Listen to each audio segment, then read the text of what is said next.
Release That Witch Eye by Ermu. Chapter 601, The Stargazer. Observatory, City of Dawn and Grey Castle. With the collapse of Timothy's regime, the name of the king's city had gone with the wind.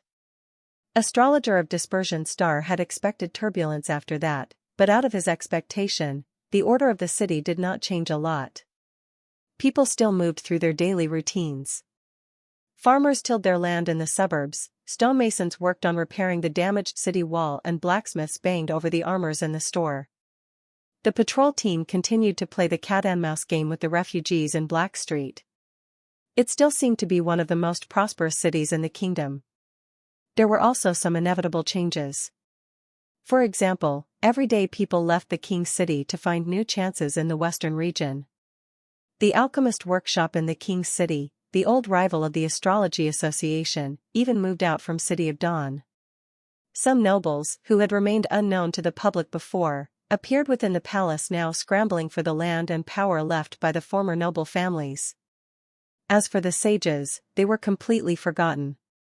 No one came to inquire about the future of the kingdom or ask them to foretell the future. If it was not for the food and gold royals regularly provided by the officials left by His Majesty Roland, those apprentices of the astrological station would have already fled. Luckily, they still worked for the Astrology Association even now. As long as the astrological station existed, the mission of the astrologers would not be suspended. The Forever Stargazer. The sun sank into the mountains in the west. The color of the sky changed from a gamboge to a dull red, and eventually to a deep purple. As the night fell, the astrologers started their work. The windproof oil lamp had been ignited on a half-pace. The apprentices carried stargazing gears out of the warehouse one by one. They had to be extremely careful when moving these things in order to avoid any damage. Otherwise, they would be punished by lashes and salary deduction. The stargazing gears sent by His Majesty Roland were handled with the greatest care. The astrologer of Dispersion Star had not taken these instruments in the wooden box from Roland seriously when he had received them. Admittedly, His Majesty had once promised to bring more advanced stargazing gears to the Astrology Association, but the preparation of the instruments was a process of extreme complexity. It usually took about a year to select the materials and manufacture a stargazing gear, and would cost approximately 100 gold royals. If there were any similarities with the sage arts, the most obvious feature would be money consumption. Astrology could hardly produce anything like the products obtained from alchemy, which could grow in popularity due to the nobles and rich merchants supporting the alchemists. Therefore, only the capital of a country could afford to build an observatory.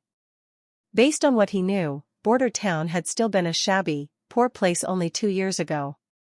He had thought that even if the western region had plundered a large sum of money from waging wars, they were not necessarily willing to allocate these gold royals to the astrologers far away.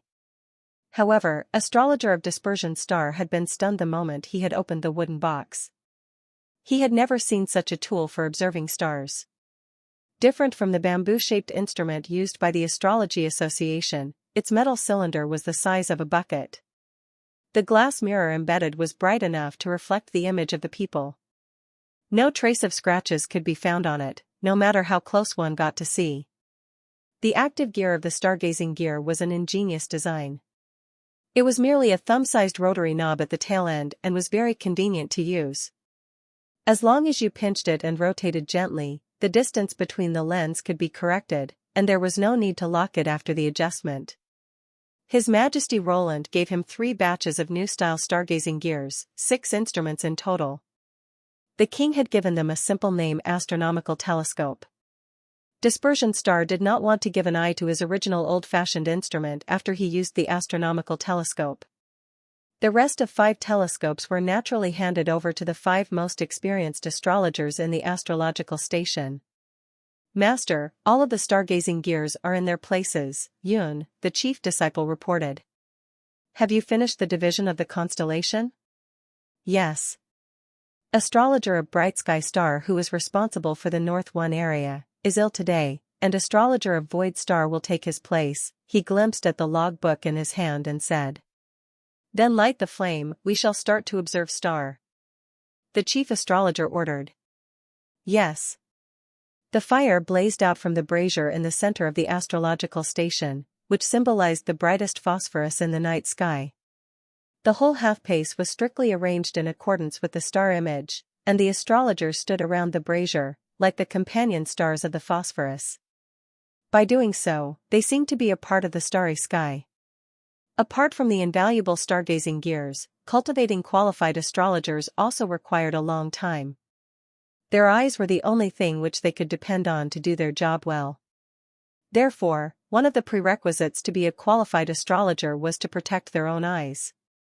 Although Dispersion Star was 50 years old, his eyesight was still better than that of most young people in City of Dawn. It was really not an easy thing at all. After being selected as the astrologer apprentices, what they could see in the night was only the stars in the sky. Reading books under the oil lamp and candles was absolutely prohibited. In addition, they had to avoid strong sunlight, and they were not permitted to go out at high noon. The corresponding changes would be made for meals. It was of primary significance to eat animal innards and eyes. What's more, fish and spice were prohibited. According to the knowledge of the former astrologers, eating bloody meals was beneficial for the eyes. The fish was the property of water and the spice was that of the earth.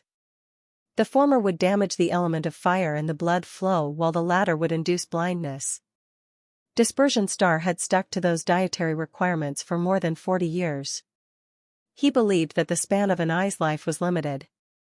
In order to use his eyes to observe the stars for as long as possible, Dispersion Star seldom read books and stellar maps. But he did not need to because the constellation had been deeply engraved in his mind.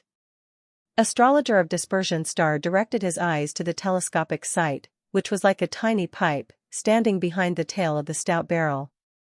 Obviously, a flat inclined mirror was installed here to refract light into his eyes. What an interesting and practical skill. Although the astrologers understood this principle, they never thought to apply it to the stargazing gear. It appeared that the application of this principle could largely improve the environment for observing the stars. At least, the astrologers did not have to bend over when observing the high constellations. Given that the effect of the telescope delivered by His Majesty Roland was far better than that of the old-fashioned stargazing gear, what the Astrology Association needed to do was to recalculate the positions of the stars in the existing constellations and draw the stellar map once again. Since the arrival of these 6 astronomical telescopes, they had found tens of dark stars which were unobservable before. Dispersion Star swept through the area that he was responsible for as per usual. The constellation would form different images as the seasons changed. It may be difficult for the beginners to comprehend, but for Dispersion Star, the brilliant rays of the constellation were as familiar as the wrinkles on his own face. After finishing observing the first constellation, a ray of negligible light came into his eyes as he prepared to move the telescope. For an instant, astrologer of Dispersion Star felt his blood curdle. Holding his breath, he focused his eyes in that direction. That was not an illusion. A dim glimmer of light hid between hexagram and blazing star, looked as if the glimmer of light would extinguish at any time. However, what was different from the stars around it was obvious. It was red. Chapter 602, Star Omen. With his hands trembling, astrologer of Dispersion Star thought it was not the right time to make the news public. When the scarlet star, or the bloody moon, befalls, the world will fall into a disaster beyond redemption. He admittedly understood the meaning of this prophecy. Taking a deep breath, the chief astrologer raised his head meticulously, for fear that the hard-won star would lose due to his unnecessary movement of touching the astrolabe. Even though he could find the position of the star once again with his eyes closed. Write it down, East 3 area, early summer, between hexagram and blazing star. Yes, Yoon replied, groping for his logbook, and then drew a circle at the corresponding position. That meant another star was included in the stellar map. What's the name of the star? He asked. No name now. Master? Yoon startled slightly and said. Just do as what I've said, and there's no need to write the name down. Besides, gather the astrologers in the observatory and ask the apprentices to leave, right now. Dispersion Star said. His last sound sounded like a growl. I'll do it at once.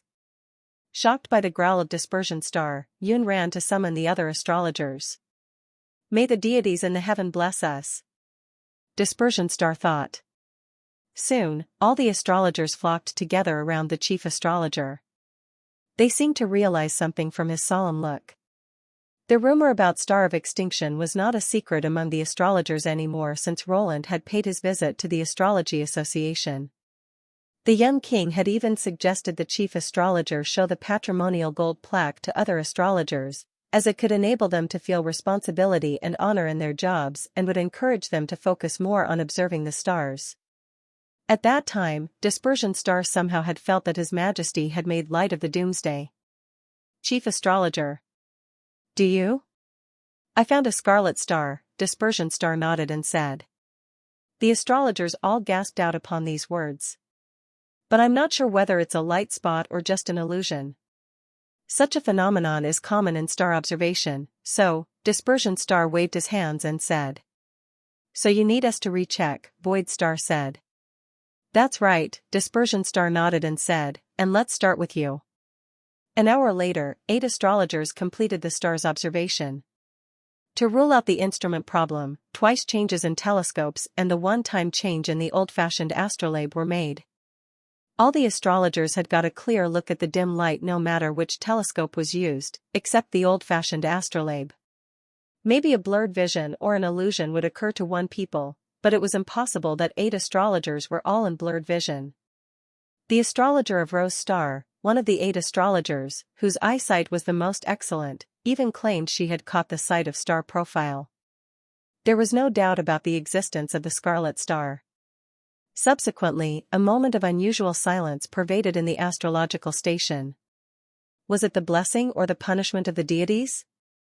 It was a question. What Dispersion Star could make sure was that all their efforts, from the day they joined the Astrology Association, were aimed to find Star of Extinction, which heralded the misfortune and disaster. Yet when they really found it, a burst of fear struck them. Their hard work was paid off.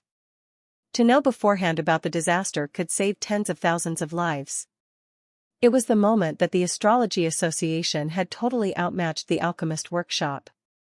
The significance of the event could not even be measured by the gold royals. Their warning, however, was also tantamount to the most vicious curse to some extent.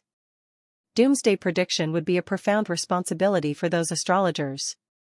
What should we do next? Someone asked afterward. Under the normal circumstance, we should report it to the king. Do you mean Prince Roland Wimbledon? Will he believe us? The star won't disappear even if he doesn't believe us. No. I mean he won't believe in the prediction on the Star of Extinction. Anyhow, it's worth a try. It was he, after all, who delivered these instruments to the astrological station. It was impossible that he would turn up his nose at our words. Who knows? He's famous for his stubbornness in King's City. He wouldn't leave us if he was as stubborn as he's said in rumors. Stop. Just keep the message about the Scarlet Star confidential, we still need some other days to observe. Dispersion Star raised his hands and interrupted the discussion. After looking at each astrologer around, Dispersion Star said, it's far from enough to only know about its existence. We need to learn about the Scarlet Star's operational orbit, speed and the possible time to befall the world. The more clues we can collect, the more convincing our prediction will be. Understand? As you wish, Chief Astrologer, all the astrologers made bows together and said. Dispersion Star felt that the Scarlet Star was increasingly fathomless after 1 week's observation. It should be motionless. All the stars moved inevitably, which, sometimes, was in parallel with the skyline, and then raised in the mid-air. Sometimes, they would fade away after midnight. Such changes were of regularity. Otherwise, the statement about the orbit could not hold water. However, no signs of movement about Star of Extinction could be captured. Hexagram tilted slightly in 7 days. As the autumn fell, the 6 transverse lines would change into 6 vertical lines, and the Scarlet Star would be moving away from the center between hexagram and blazing star. By contrast, Dispersion Star realized that the Scarlet Star did not move as if it was not a star but something fixed on the background of night. Now that it could not move, it was impossible that the scarlet star would get close to the four kingdoms. As the prediction revealed, star of extinction must befall into the world. In other words, the disaster would strike only when all the people could observe the star with their naked eyes. Did it mean the doomsday would never fall if what engraved in the gold plaque was true? Besides, the light of the scarlet star kept changing. This conclusion was drawn by the astrologer of Rose Star, whose logbook revealed that the star was brightening gradually. When the astrologer of Rose Star had first noticed such a phenomenon, Dispersion Star had not taken it seriously given the stability of the stars. A star would not constantly change its shape and luster like the moon. In the seventh day, however, the astrologer of Bright Sky Star who had just recovered from illness had put forward the same idea. Given that the astrologer of Rose Star and the astrologer of Bright Sky Star were of the most excellent eyesight among the astrologers of the Astrology Association, their points of view had finally caught Dispersion Star's attention. After a heated discussion in the night, the whim of the astrologer of Rose Star, a female stargazer, made all the astrologers shiver with fear. If the advent of star of extinction refers to being seen by the people, is there a possibility that the scarlet star will come into people's eyes even though it keeps motionless all the time? Will the increasingly brightening light make it surpass phosphorus and become a torch hanging over the sky? Like a thundering roar, her remarks struck into Dispersion Star's mind. The ordinary people did not know how to identify the constellation, but that did not mean that they could not see the stars. The brightness of some stars was a match for crescent, which could be easily seen on the night of the sunny day. How about the star being of unique eye-catching color? The answer was clear. I'll write a letter to His Majesty Roland now, hoping it's not too late, the chief astrologer said with cold sweat dripping. Chapter 603, Prelude to Battle. Zero stood on the top floor of the Tower of Babel and peered down at the bustling holy city of Hermes. The number of church believers who came to the highland this year had doubled from the previous year, so had that of the New Judgment Army. The Kingdom of Everwinter alone supplied close to 20,000 people to the church. This allowed the manpower lost in the battles against demonic beasts and the Kingdom of Wolfheart to be quickly replenished. In fact, the numbers now exceeded that of before the war. In a way, the only right decision that His Holiness O'Brien could make now was to unify the four kingdoms. Should Kingdom of Grey Castle and Kingdom of Dawn fall into the hands of Holy City, the church would undoubtedly reach greater heights than ever before. However, this was not enough for Zero. She felt that while the church would be more than capable of governing the secular kingdoms, it would still not be able to compare with the Union, which owned fertile plains. The church will have to do more if it desires victory in the battle of divine will. Isn't it supposed to be Isabella's turn? Zero suddenly heard Tayfun's voice from behind her. She turned around and saw the three archbishops enter the hall. His Holiness has sent her to Kingdom of Dawn on a monitoring mission. She bowed slightly to pay her respects. I'll be hosting the meeting in her place today. Is Supreme Pontiff really so busy? Elle shrugged her shoulders.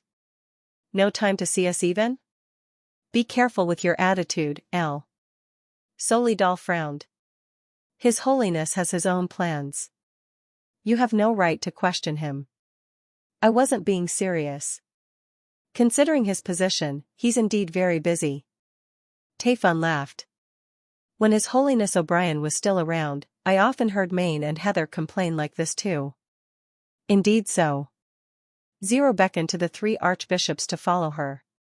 Then she walked over to the small table in front of the window and said, "Let's hold the meeting here." Not in the secret chamber? The church's situation is fantastic right now. Who would dare to eavesdrop on us and divulge what we say? Zero replied calmly. Even the most obstinate nobles know which side to pick.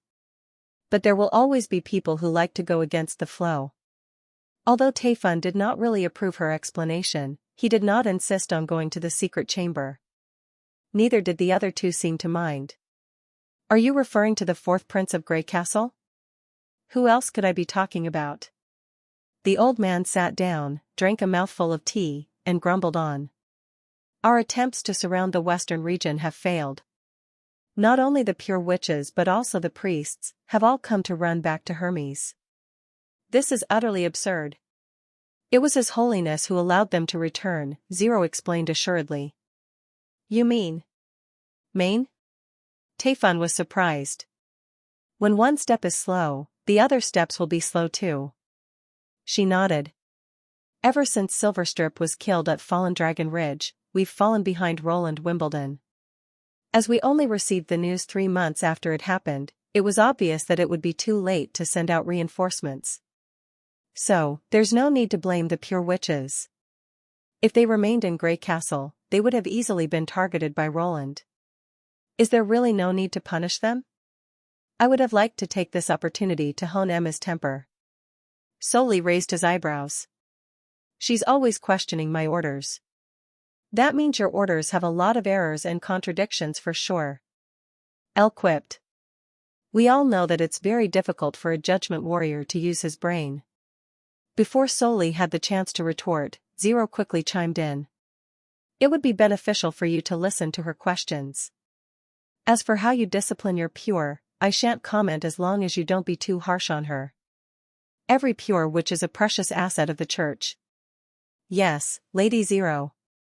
However, why did Roland seize the godstones of retaliation? Taifun mumbled. Could it be because of Silverstrip and Storm that he detected the pure witch's presence? Or, maybe, he knew long ago. Zero did not provide a definite answer. We now know that he started recruiting witches very early on, and also built up relations with the people of Sleeping Island. Witches have all kinds of strange and powerful abilities, and thus it's not surprising if they found out information about the church.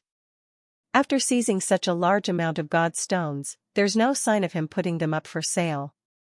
This doesn't bode well. Nothing is certain. She thumped the table so as to gather everyone's attention. This is the reason why His Holiness has asked you to come today. The intelligence agency of the pivotal secret area has recently discovered that there have been unusual patterns of grain purchases in Coldwind Ridge lately.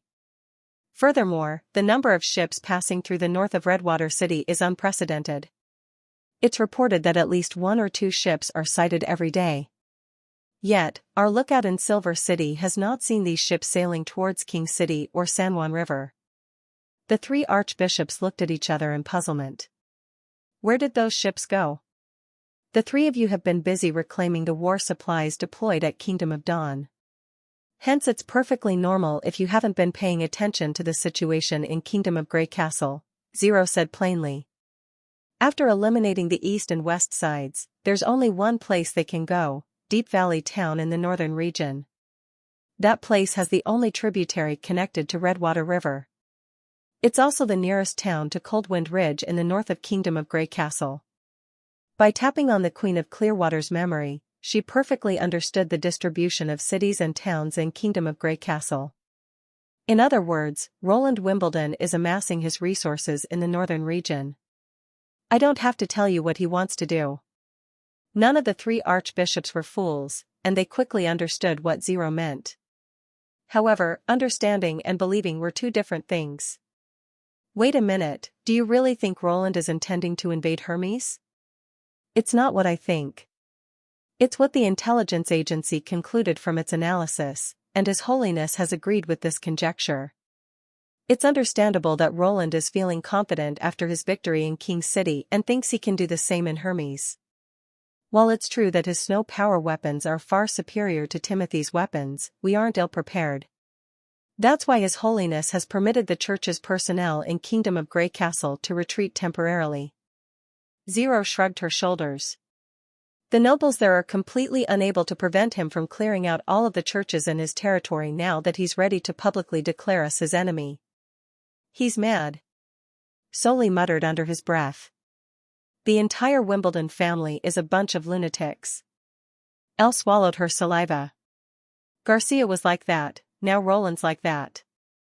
This information is of great significance. We should further confirm it. Taifun said, and meditated for a moment before he continued, how about I send my pure witches to Coldwind Ridge to find out more?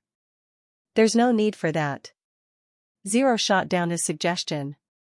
We'll invade Grey Castle sooner or later, so it actually saves us trouble that Roland is gathering his troops. This way, we don't have to attack city after city, like what happened in Kingdom of Wolfheart. We just have to defeat Roland and the war will be over. She glanced toward Taifun. How long more will the preparation of supplies take? The old bishop answered in a deep voice, around 2 weeks. How if we dispatch an advance force of roughly 1,000 men? Together with 300 God's punishment army soldiers. We can dispatch a force of this size tomorrow. Great. Zero got off her seat. Rather than wait for Roland to trouble us, it's better that we target and seize Coldwind Ridge preemptively. Isn't he amassing grains over there? Perhaps we could even make up for our loss of God's stones. Soli Dal, you shall be in charge of this advance force. I want you to take down Coldwind Ridge within 3 days. However, she did not receive an immediate reply.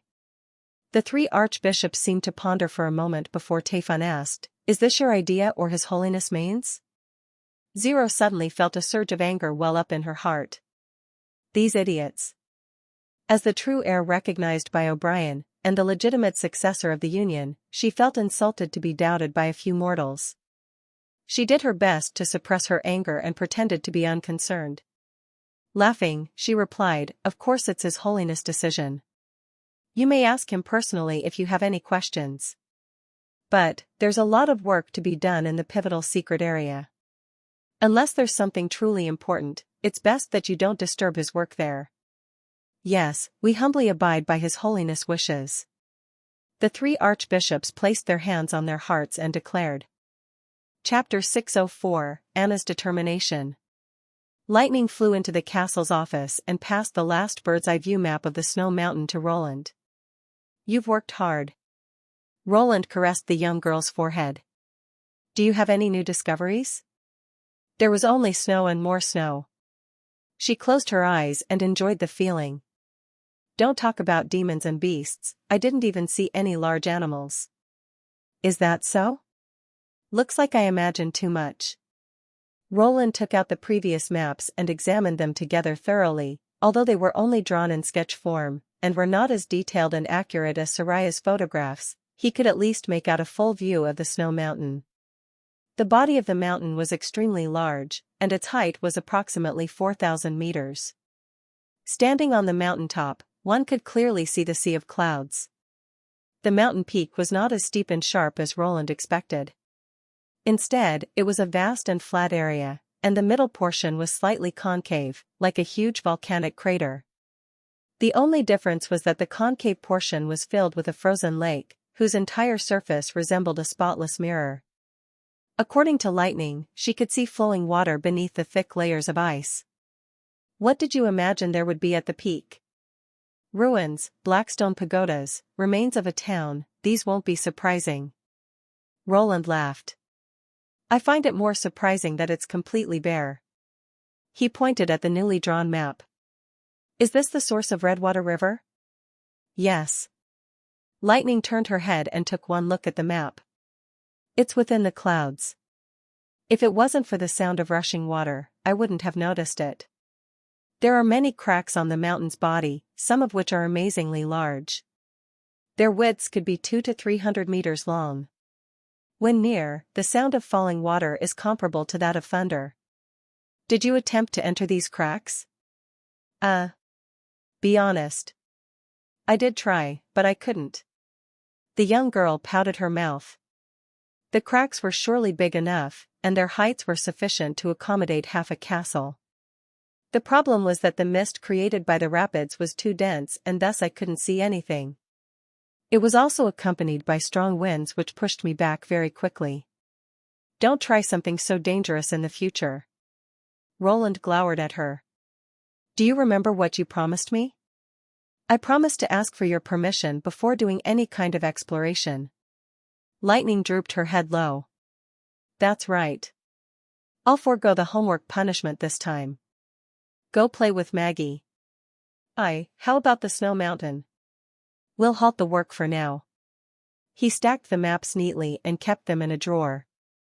We shall wait until Sylvie returns before we talk about deeper explorations. I have to place my focus on the war with the church. All right. Lightning nodded and flew out of the window. What do you think? Roland looked behind him. I'm here, Your Majesty. Nightingale appeared on top of the desk, where she sat cross-legged. The snow mountain is freezing cold. Who would choose to set up a camp in that kind of place? As she was not wearing shoes, Roland could not help taking a few more looks at her feet, which were cutely wrapped in white socks. Do you also think that the megamouth beasts are hiding within the snow mountain? It's only a guess. If they are as skillful at burrowing as we believe, it won't be difficult for them to build dens in the mountain's body, and furthermore, Nightingale seemed a little hesitant. What? I was wondering, could there be a connection between them and the holes in the impassable mountain range? Roland continued to ponder over Nightingale's words until it was night time. No matter how he looked at it, it was a truly terrifying conjecture. If these bunches of scary monsters are everywhere and aren't restricted by natural barriers, how am I going to destroy them? Something else puzzled him greatly. If the megamouth beasts could reach the edge of Land of Dawn, then there should be signs of their activity in the fertile plains. Why didn't the Union leave any records of them? Unfortunately, the present situation prevented him from pursuing further exploration. The church had to be completely defeated for City of Neverwinter to have a future to speak of. After more than a month of shipping, he had already transported close to 4,000 soldiers to the northern region, together with a corresponding amount of military supplies and rations. According to intelligence from the front line, the field defense lines were being established according to plan, while the routes from Coldwind Ridge to the interior of the kingdom had all been cut off by the First Army. Soon, the final batch of soldiers would be setting off. Roland would be following them to the northern region to command this war, in which failure was not an option. Right at this moment, he heard someone knock on the bedroom door. Roland opened the door and discovered that it was Anna who was standing outside. I've seen Wendy's expedition roster, and my name isn't on it. She walked into the room with no trace of emotion on her face. Pardon me, but I can't accept that, Your Majesty. Had Anna stormed angrily into the room and started an argument with him, Roland would have known what to do. Instead, Anna's expression made him feel a little afraid. It was as though she had already made up her mind on something, and life and death did not matter to her anymore. Ever since he rescued her from jail, he had not seen her look this way in front of him. Roland pulled her to take a seat at the bedside. After a long period of silence, he finally spoke, I understand how you feel. However, the military production in the border area needs you. Whether it be the components of the heavy machine gun or the fuses of the howitzer, your processing skills are required, and these are crucial to our victory. Not because the front line is dangerous? Although there's a definite amount of danger while fighting against the church, we'll definitely emerge victorious. So, you don't have to worry too much. It's a more appropriate choice for you to remain here. He did not attempt to persuade Anna based on the perspective of war safety, as her expression had already made clear her attitude. The only way to convince someone as conscientious as her was to draw upon higher-level reasons, such as explaining to her how the military production played a key part in the outcome of the war. If that's the case, I can do the processing in Deep Valley Town as well. Anna remained unmoved nevertheless. There's iron and copper production in the northern region too. I'm sure Miss Edith won't be stingy with their ores. Lucia has also agreed to follow me, and thus the refining won't be a problem. As for the issue of transportation, while the ships had to transport complete weapons initially, they only have to transport parts now, and the assembly can be done in the northern region. This will only increase our efficiency. Anna's reply was clear and irrefutable. It was obvious that she came prepared for this. Roland was at a loss for words. Your Majesty, I can't accept being separated from you at a time like this. She reached out her hands and clasped his cheeks. This is different from our separations in the past. You know clearer than anyone that the war with the church is the biggest challenge you've ever faced. Either Hermes gets completely destroyed, or the First Army perishes. I'll never avoid what I need to do or deceive myself. If you lose, there's a chance I'll never see you again. Furthermore, if I wait in City of Neverwinter, I'll only hear the news 2 or 3 months after anything happens. I don't want to wait in torment for such a long time only to bid farewell in the end. Chapter 605, Exchanging Promises. What followed was a long period of silence. Anna's eyes were not as tranquil as Roland had thought. As the couple gazed silently at each other, he saw the surging undercurrent beneath the cerulean surfaces. It was comprised of anxiety, fear, but above all, resolve. This was the reason why her expression was always looked so steely. As time slid away quietly, the feeling became more and more intense. Roland finally realized that he was not going to change her mind. He closed his eyes and exhaled a long sigh. All right, but you must agree to one request. Say it. You must never go on the front line. You'll always remain in the rear. Promised. If something happens on the battlefield, Roland wet his lips. I'm saying, in case, If something like that really happens, I'll leave the northern region immediately, Anna said without reserve. Roland seemed stunned for a moment. Are you worried that I'll try to avenge you and end up giving away my life needlessly? She stroked his cheeks gently. Only Nightingale and Ashes would do something like that. As for myself, I'll return quickly to the western region, bring all of your loyalists to Sleeping Island and settle down there, while continuing to resist Holy City. Your Majesty, although I'd like to follow you into death, I know that you'll never be agreeable to that. As she talked about this, she paused for a moment before continuing, I promise you that I'll walk your path for you until your ideal world becomes reality, where witches and normal people can live together freely. Roland did not respond, there was no need to. Anna's growth had exceeded his expectations. This was already the best reward he attained for coming to this world. She reached out her hands to unbutton Roland's shirt. Nothing else needed to be said. The couple kissed as they flipped onto the bed. Blackfire pulled down the curtains, while clothes and blankets were tossed to one side. In this moment, Roland's and Anna's fates were firmly connected, with the stars in the sky serving witness. 2 days later, Roland delivered his final speech before setting off in the square. The people who came after hearing the news crowded the square until it was almost watertight. After a year and a half of development, border town of Old no longer existed and was replaced by the prosperous and bustling city of Neverwinter.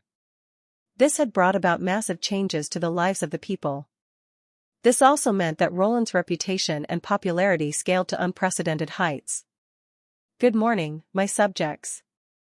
As he went on stage, cheers rained down on him overwhelmingly. Long live our king. Long live your Majesty Roland. The people needed neither encouragement nor echoes to boost their volume. They consciously and enthusiastically cheered with respect for their king and waved their hands in the air. The furor only gradually subsided after a full 7 minutes. All of you should already know. Roland looked around at the countless pairs of revering eyes below the stage, and spoke in a deep voice, our kingdom is about to fight a war of self-defense against an invader. The enemy is none other than the holy city of Hermes, which has already annexed Kingdom of Everwinter and Kingdom of Wolfheart. Today, of the 4 kingdoms, only Kingdom of Grey Castle and Kingdom of Dawn remain. Right now, they're targeting us. I know that some of you used to believe in God and the Church. There's nothing shameful about that. Your kindnesses were made use of and your hopes were cheated. Do you think I'll blame the victims instead of the liars and robbers? Of course not. He raised his fist. The Church shall have to pay. Just by selling the God stones of retaliation, they're able to make more than 100,000 gold royals per year. This money should belong to all of you. Why? The reason is simple. The nobles were unwilling to fork out an extra sum of money to buy the God stones, and therefore this portion of expenses was transferred onto you through tax increases, property confiscation, and daylight robbery. And it's not only the God stones, but also the building of churches, the maintenance of resident priests and the holding of baptism ceremonies. I believe that none of you are unfamiliar with these things. The things that the masses most easily understood and hated were exploitation and oppression. The Church's methods were not as flagrant as the nobles, but in the eyes of the highly experienced Roland, it was not difficult at all to lay bare this thin layer of fig leaf while at the same time smearing the name of the Church. The church promised that this sum of money would be exchanged for God's blessings, but what happened in the end? Before I came to this town, the people had little to eat and wear, and as such, famine and severe cold came during the months of demons every year and took away the lives of many. As for those who survived, is it really because of the churches or God's aid?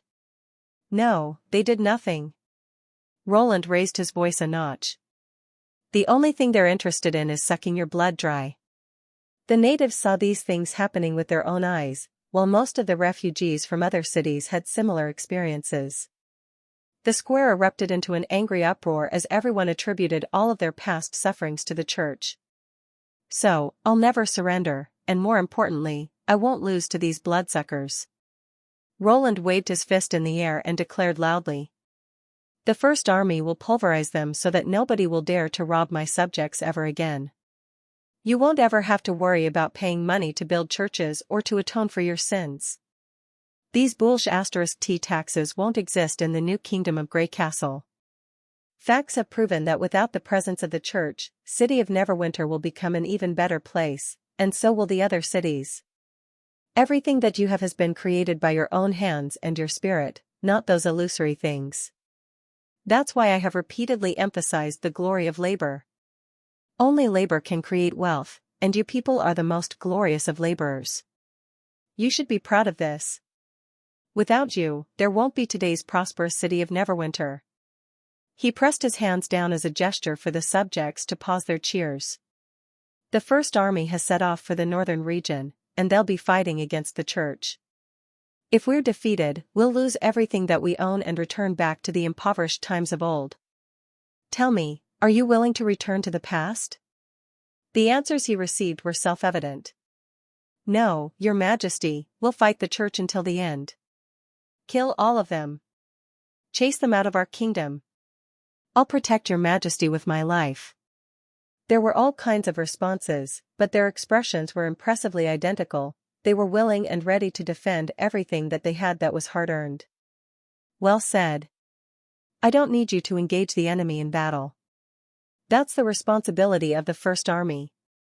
Neither do you have to pay extra taxes to support the war. That's what the enemy does to its people. All you have to do is to continue living your lives, and continue to participate in the construction and production of the city. This would be the greatest aid your kin fighting on the front line can receive from you. Roland placed his right hand on his chest and saluted. We must attain victory. Long live the kingdom of Grey Castle. For victory. Long live this kingdom. The people repeatedly chanted these two phrases, even long after Roland had made his departure. In the afternoon the same day, the last batch of soldiers boarded the paddle steamers. The Roland, serving as the flagship, tooted to signal the beginning of the journey. The destination was Deep Valley Town. Chapter 606, Father and Daughter. Edith had already waited in the hall when Duke Calvin walked into the castle of Jade Forest. My dear daughter. She interrupted him ruthlessly. Why are you so late? I wrote to you a month ago, telling you to cooperate with the First Army in assembling and war preparation. We need to meet all their requirements as much as we can. Yes, I notified Earl Hire in Deep Valley Town immediately, and then sent our butler to supervise the matter. Isn't it enough? The Duke said with his open arms poised in midair. Of course, folding her arms across her chest, Edith said disagreeably, it can show our sincerity better if you come here in person. Besides, the war against the church is very important. We can't take it more seriously. But after all, it's Earl Hire's domain. Come on, father, the nobles are going to disappear, and you're still fussy about the issues of domains and feudatory. I thought you'll be more decisive after the rebellion of Hawes and list of families. Duke Calvin was embarrassed and said, I thought my daughter would at least give me a hug and say she missed me, instead of talking about the business before we sit down. Really? Edith laughed. So you didn't lose your temper in the study, calling me a bastard, and said I was an ungrateful bastard who bit the hand that fed her. If I'm right, you must want to smash something but stopped because it's too expensive. The Duke choked. Damn it, who told her, thought the Duke. Before he figured out how to respond, Edith had already walked toward him and wrapped around him with her arms. "Welcome to Deep Valley Town, Father. Satisfied?" His anger dissipated instantly. A mixed feeling struck him when he stroked his daughter's hair. Sometimes he just did not know how Edith became such a talented, beautiful lady today. She was his first wife's daughter, but Edith's personality was quite different from her biological mother's and his. He almost doubted if Edith was his own daughter if it was not the resemblance she bore to his late wife. When they hugged, however, the Duke again felt that they were related by blood. She was still the pearl of the northern region who was raised by himself. After a while, Edith dreadfully pushed him away, saying, "You stink.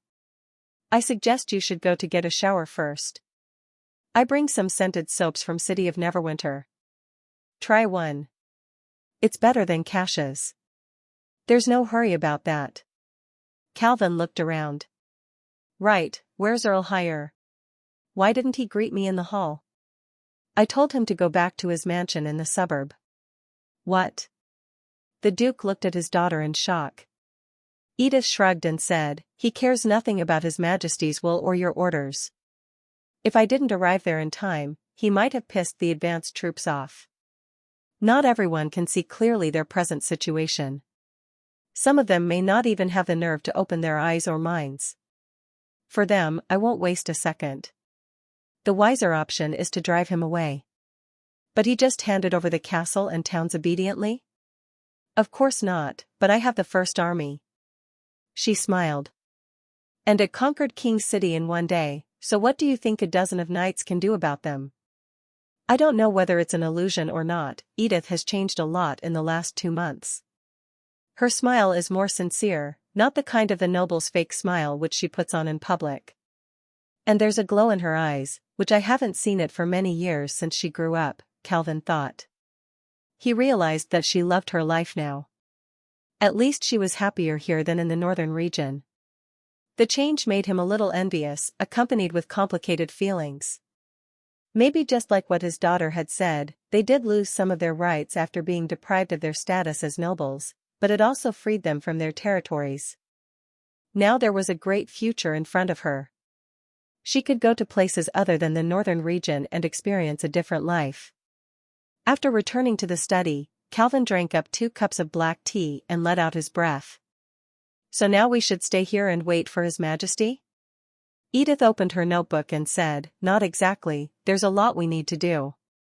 We need to deliver all the materials, such as food, horses, fabrics, herbs, and all other necessities for the war to Deep Valley Town. And I received a new ciphered letter from His Majesty. He said the iron ingots and copper ingots have to be delivered here too. The more, the better. So he wants to loot the whole northern region," the Duke thought secretively. "Do you really believe His Majesty Roland can beat the Church? He may not be able to attack Holy City of Hermes and eradicate the Church totally. But it's not a big deal for him to stop the Church entering the kingdom from Coldwind Ridge." She paused for a while. "What His Majesty needs most is time now." "Time?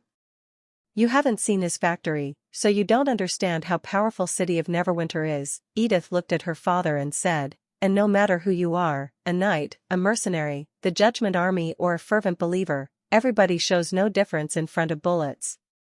Factories keep producing these bullets. Besides, it only takes a few minutes to teach a citizen how to use firearms and bullets to kill enemies. After 1 month's training, they can become a soldier and go to the battlefield to kill enemies. And 3 months, they'll become the indestructible First Army. What is your point?" "Father, the production speed of bullets is much faster than the growth rate of human beings. It's different from swords and armors. A blacksmith with 10 apprentices can make 10 suits of armors, 30 swords in 1 year. But one factory can produce thousands of bullets in 1 day. After killing the knights armed with swords, they can give the extra bullets to those who want to be a knight. The next day, these bullets can be sent to citizens. 1 month later, the amounts of the bullets can turn this city into a ghost town." Calvin opened his mouth but did not know what to say. "It's normal that you don't believe me. After all, these things may sound a little absurd. But I saw how they deal with their enemies with my own eyes when I participated in the First Army's tooth extraction campaign, Edith said slowly, so His Majesty will win sooner or later as long as the First Army can hold the defensive line. 3 months later, City of Neverwinter will train a new army and produce the weapons they need. But the new Judgment Army may not be able to learn how to hold their sword in such a short time. After a little while of silence, the Duke opened his hands and said, "Well, I'll believe what you said.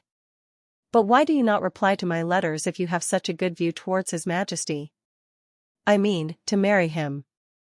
Chapter 607, Lighting the Beacon. Besides giving Roland Wimbledon a formal reply, the Duke also sent a private letter to Edith which embodied his ideas enthusiastically. Since Roland had yet to marry, if her daughter could marry Roland, it would bring him peace of mind. There was no true love in a political marriage, or at least it did not play the main role in such marriages. The Pearl of the Northern region knew this clearly. The Duke believed this was a great opportunity, especially when all of the territories of the nobles would be taken back later, which meant the king would be the only noble in Kingdom of Grey Castle. His queen's position would be extraordinary. Calvin believed his daughter could understand him. However, neither His Majesty nor Edith replied to him. "Don't tell me it's because you don't like him." The Duke poured himself the third cup of black tea and said, "I haven't seen you like anyone before, and it doesn't matter. You considered marrying Timothy, why can't you consider marrying Roland?" "No, it's different, father." "What's the difference? Aren't they both kings?" Edith closed her notebook and said, "No, Timothy needed a reliable ally or subordinate in the northern region. The only way to ensure that was marriage. If I said no, he would kick the Comte family out and find another more obedient family. In other words, our family's position would be untenable if I could not be the queen. There would have been nothing we could do. So I have to drag this marriage in case. If Roland and his western region fail, I would play my role marrying Timothy. But if Roland wins, I don't need to marry him." "What do you mean by that?" "Roland chose me only because I'm capable, not because of my family, territory, or wealth. All those things that read behind me aren't important in his eyes." His daughter stroked her hair. "Since the noble and rules won't exist anymore, why should I obey those old regulations? You know," she continued talking, "few officers who help him manage City Hall in City of Neverwinter come from noble families. They're all common people who took the jobs after several rounds of examination. I have to admit they act badly in many ways, but when it comes to their own work, they don't lose to any noble. This is His Majesty's new rule. You don't need to worry about losing your position as long as you complete the work assigned by him.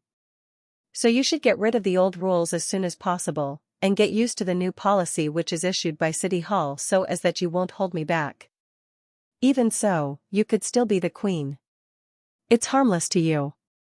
The Duke did not want to give up, saying, "You could show him how capable you are and give birth to a prince, so the Comte family would be his inseparable ally. Your brother's future would be secured too." Edith hesitated for a while. "I'm afraid I can't do that." "Why?" "His Majesty Roland, he seems to believe in love." "So he already has someone in mind?" The Duke winced. "Yes, a witch." "What?" He did not believe what he had heard and wondered if his hearing was playing up. "Scroll said His Majesty Roland will marry a witch." Edith confessed. "Scroll is also a witch who works as a minister of education in City Hall." "So it's a political marriage?" Calvin could only think of this answer. "But it's too absurd. Witches can't have children. It's not a political marriage. He only wants to marry her because he loves her." She leaned back in her chair and played with the quill in her hand. "Yes, love plays a big role in this upcoming marriage. This may sound impossible, but after 1 month's contact with him, somehow I just believe what he said." "Why?" "You'll understand when you see him. Among all of the noble that I have seen, he's the most unlike one," his daughter said with a little smile that twitched upon her lips. "What about the heirs?" "They'll find a way to solve this problem." Edith shook her head. "But it's not our concern. We shouldn't get involved in this." Iron Axe was patrolling in the crisscross trenches with a group of officer corps. The primary use of these trenches was to evade thrower attacks and other ranged attacks from enemies. According to His Majesty's orders, the trench was divided into several paths. The distance between each path was 20 to 30 meters and longitudinal grooves interconnected the cross trenches so the soldiers could walk forward and backward. There were wood piles and barbed wire on the surface, preventing the enemies from conquering this place quickly. Machine Gun Castle was located on both sides of the battlefield. There was a low bunker in the front with a tall tower at the back, forming a well-proportioned firing network. Behind the trench was the artillery position. There were 50 field artillery standing side by side. Going back, it was the shooting area for the 152 mm Longsong cannons. To ensure the project schedule, Iron Axe specially applied to His Majesty for Maggie's express transportation and sent Lotus to Deep Valley Town in advance.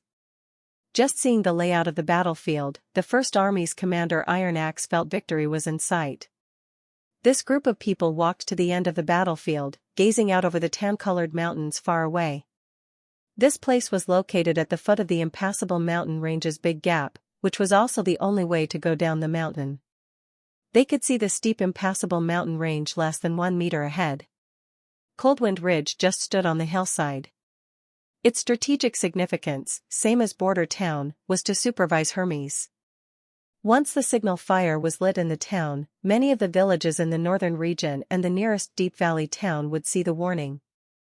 It was a day and a half's march from Coldwind Ridge to the ambush place, so the First Army had plenty of time to prepare themselves for confronting the enemy. "Can't we just evacuate all the citizens in Coldwind Ridge in advance?" Brian, who followed him to check the battlefield, just could not help asking. Holy City may turn them into the first batch of enchanted people to charge the front. If we do so, it'll alert our enemies that we've set a trap here. We can't take this risk before we finish the layout of the battlefields, Iron Axe said with little emotion. Coldwind Ridge could only act as a bait rather than the main battlefield, for it's too close to Holy City. Besides, no one would believe us, Vanner added. You see, if someone ran to the village and told those locals the war is going to begin, you should get out of this place as soon as possible, and please go to the foot of the mountain. Who would believe him? Unless we force them to leave. But then Holy City would know our true intention if we did so. Brian signed. I know that, but don't worry. We can finish our work here within 3 days, Iron Axe said in a low voice, and then we can tell people to evacuate. According to the spy's information, the Holy City's large forces are still stationed in the campsite, so we still have enough time to evacuate the citizens. I hope so, Brian said with his eyes widened abruptly. Wait. What's that? Iron Axe's heart sank slightly while seeing the mountains far away from that Brian's eyes were fixed on. A wisp of smoke rose from the back of the mountain, a black line against the gray cloudy sky. Chapter 608, Coldwind Ridge. Soli Dal satisfactorily went through the broken castle gate and entered the castle of Coldwind Town. Just 3 days to take Coldwind Ridge? Apart from the 2 days he spent on the road, it only took him several minutes to break through the little town city wall. Of course, that muddy fence could hardly be called a city wall. The few guards just fled without making any official resistance after 2 of them were slashed by the Judgment Army and fell to the ground. Is this the town guarding the border area? Kingdom of Grey Castle is nothing more powerful than that. The only thing that upset him was when the church army was only halfway down the mountain, smoke came out of the beacon tower below as if they had known the church army was coming to attack the town. Although sooner or later residents in the other domains of the northern region would be alerted, what made Soli angry was the disrespect the townsmen held toward the church. They had treated the army from Holy City as enemies beforehand, which showed their long-held sacrilege. Soli dispatched a squad of Judgment Army to head to the beacon tower, in order to arrest some soldiers for interrogation before hanging them. This way please, my lord. The knight leading the way said in a trembling voice. With swords putting on their necks, those knights did not show any courage, nor did they try to protect their lord. Instead, they instantly knelt down and pledged allegiance to the church. Those soldiers without a belief are just ugly, weak, and hapless. They're nothing compared with the judgment warriors who fight for the deities. After killing several guards on the way, the judgment army broke into the study of the Lord of Coldwind Ridge and sealed every window which might serve as an exit, although Soli did not think the Lord had the courage to escape through a window at all. Soli slowly walked into the study, looking at the Lord gradually slump on a chair with a pale face. "Good afternoon, Lord Kevin Matten. How dare you break into Coldwind Ridge? Does Holy City want to make enemy with Kingdom of Grey Castle openly?" He's done, Soli thought, fear has completely possessed him. Through the decades of defending against demonic beasts at Hermes, the Archbishop had developed a unique ability, which was to relish fear. Some people could convert fear into the desire of survival, while others would only be devoured by fear. Converting fear into the desire of survival was regarded as the essential quality for a judgment warrior to be promoted to a member of the God's punishment army. Those who were devoured by fear would be eventually obsolete in the endless atrocious wars. Kevin was obviously among the latter. "That's right. Haven't you known it long before?" "What? No. I don't know what you mean." "It's too late to regret, my lord." Soli interrupted him. "You offered high prices for grains and forbade merchants to go to Holy City. Don't tell me you did that on a whim. The King of Grey Castle wants to turn Coldwind Ridge into an outpost for the war against Holy City. So, naturally, you can't blame us for an early counterattack." "This is a groundless accusation." Kevin shook his head repeatedly. "I didn't do any of what you accused me of. The king has never sent ambassadors to Coldwind Ridge, not to mention to launch an attack against Hermes. It's okay that you don't admit. Supreme Pontiff has his method to find out the information he wants in your head. It'll do you no good if things have to go that far. So, you'd better tell me everything you know now." I really didn't do that. You can't wrongfully accuse me." He shrunk his obese body a bit and said, "I'm the Lord of Coldwind Ridge, and Earl of Kingdom of Grey Castle. What you did has violated the agreement on the months of the demons." "Enough. You deserve it." Soli Dal waved his hand in dread. The judgment warriors immediately dragged Kevin out of the study. After the Archbishop sat on the Lord's chair, he vaguely felt something was wrong. The Lord has obviously been distracted by fear. Why did he refuse to confess? Is he so loyal to Roland Wimbledon that he would rather be interrogated in Holy City than disclose the king's plan? At that moment, a Chief Justice went into the room. "My Lord Bishop, Pizzos has sealed the granary, but..." "But what?" "There isn't much food there, probably only enough to last the townsmen for 1 or 2 months. There is no way it could sustain a large army." "Are you sure?" Soli frowned immediately. Pizzos searched every corner of the granary and asked the keepers. They said recently there was not a large amount of grain coming in and the wheat there was just the stock from last year, the Chief Justice reported in full detail. Why was there news about offering high prices for grains in the town? Soli meditated for a while.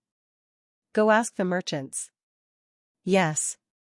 The Chief Justice nodded. "Besides, we did a thorough search of the garrison camps in the west of the town.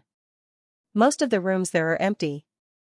The surrendered knights said since the border army was completely annihilated at Hermes, no new soldiers have been recruited. That means Coldwind Ridge isn't ready for a war, which contradicts the information that Zero supplied." The Archbishop's brows deepened. After a long silence, he ordered, "There must be believers of the church in this town. Call them together and ask about the changes in Coldwind Ridge in the last 2 months in detail. Question the local rats and those who voluntarily submitted to the church. I want to know what's going on as soon as possible." The Chief Justice bowed and said, "I'll go ask them right away." Soli leaned back on the chair and deeply sighed. The plan of attacking Kingdom of Grey Castle had been made a long time ago.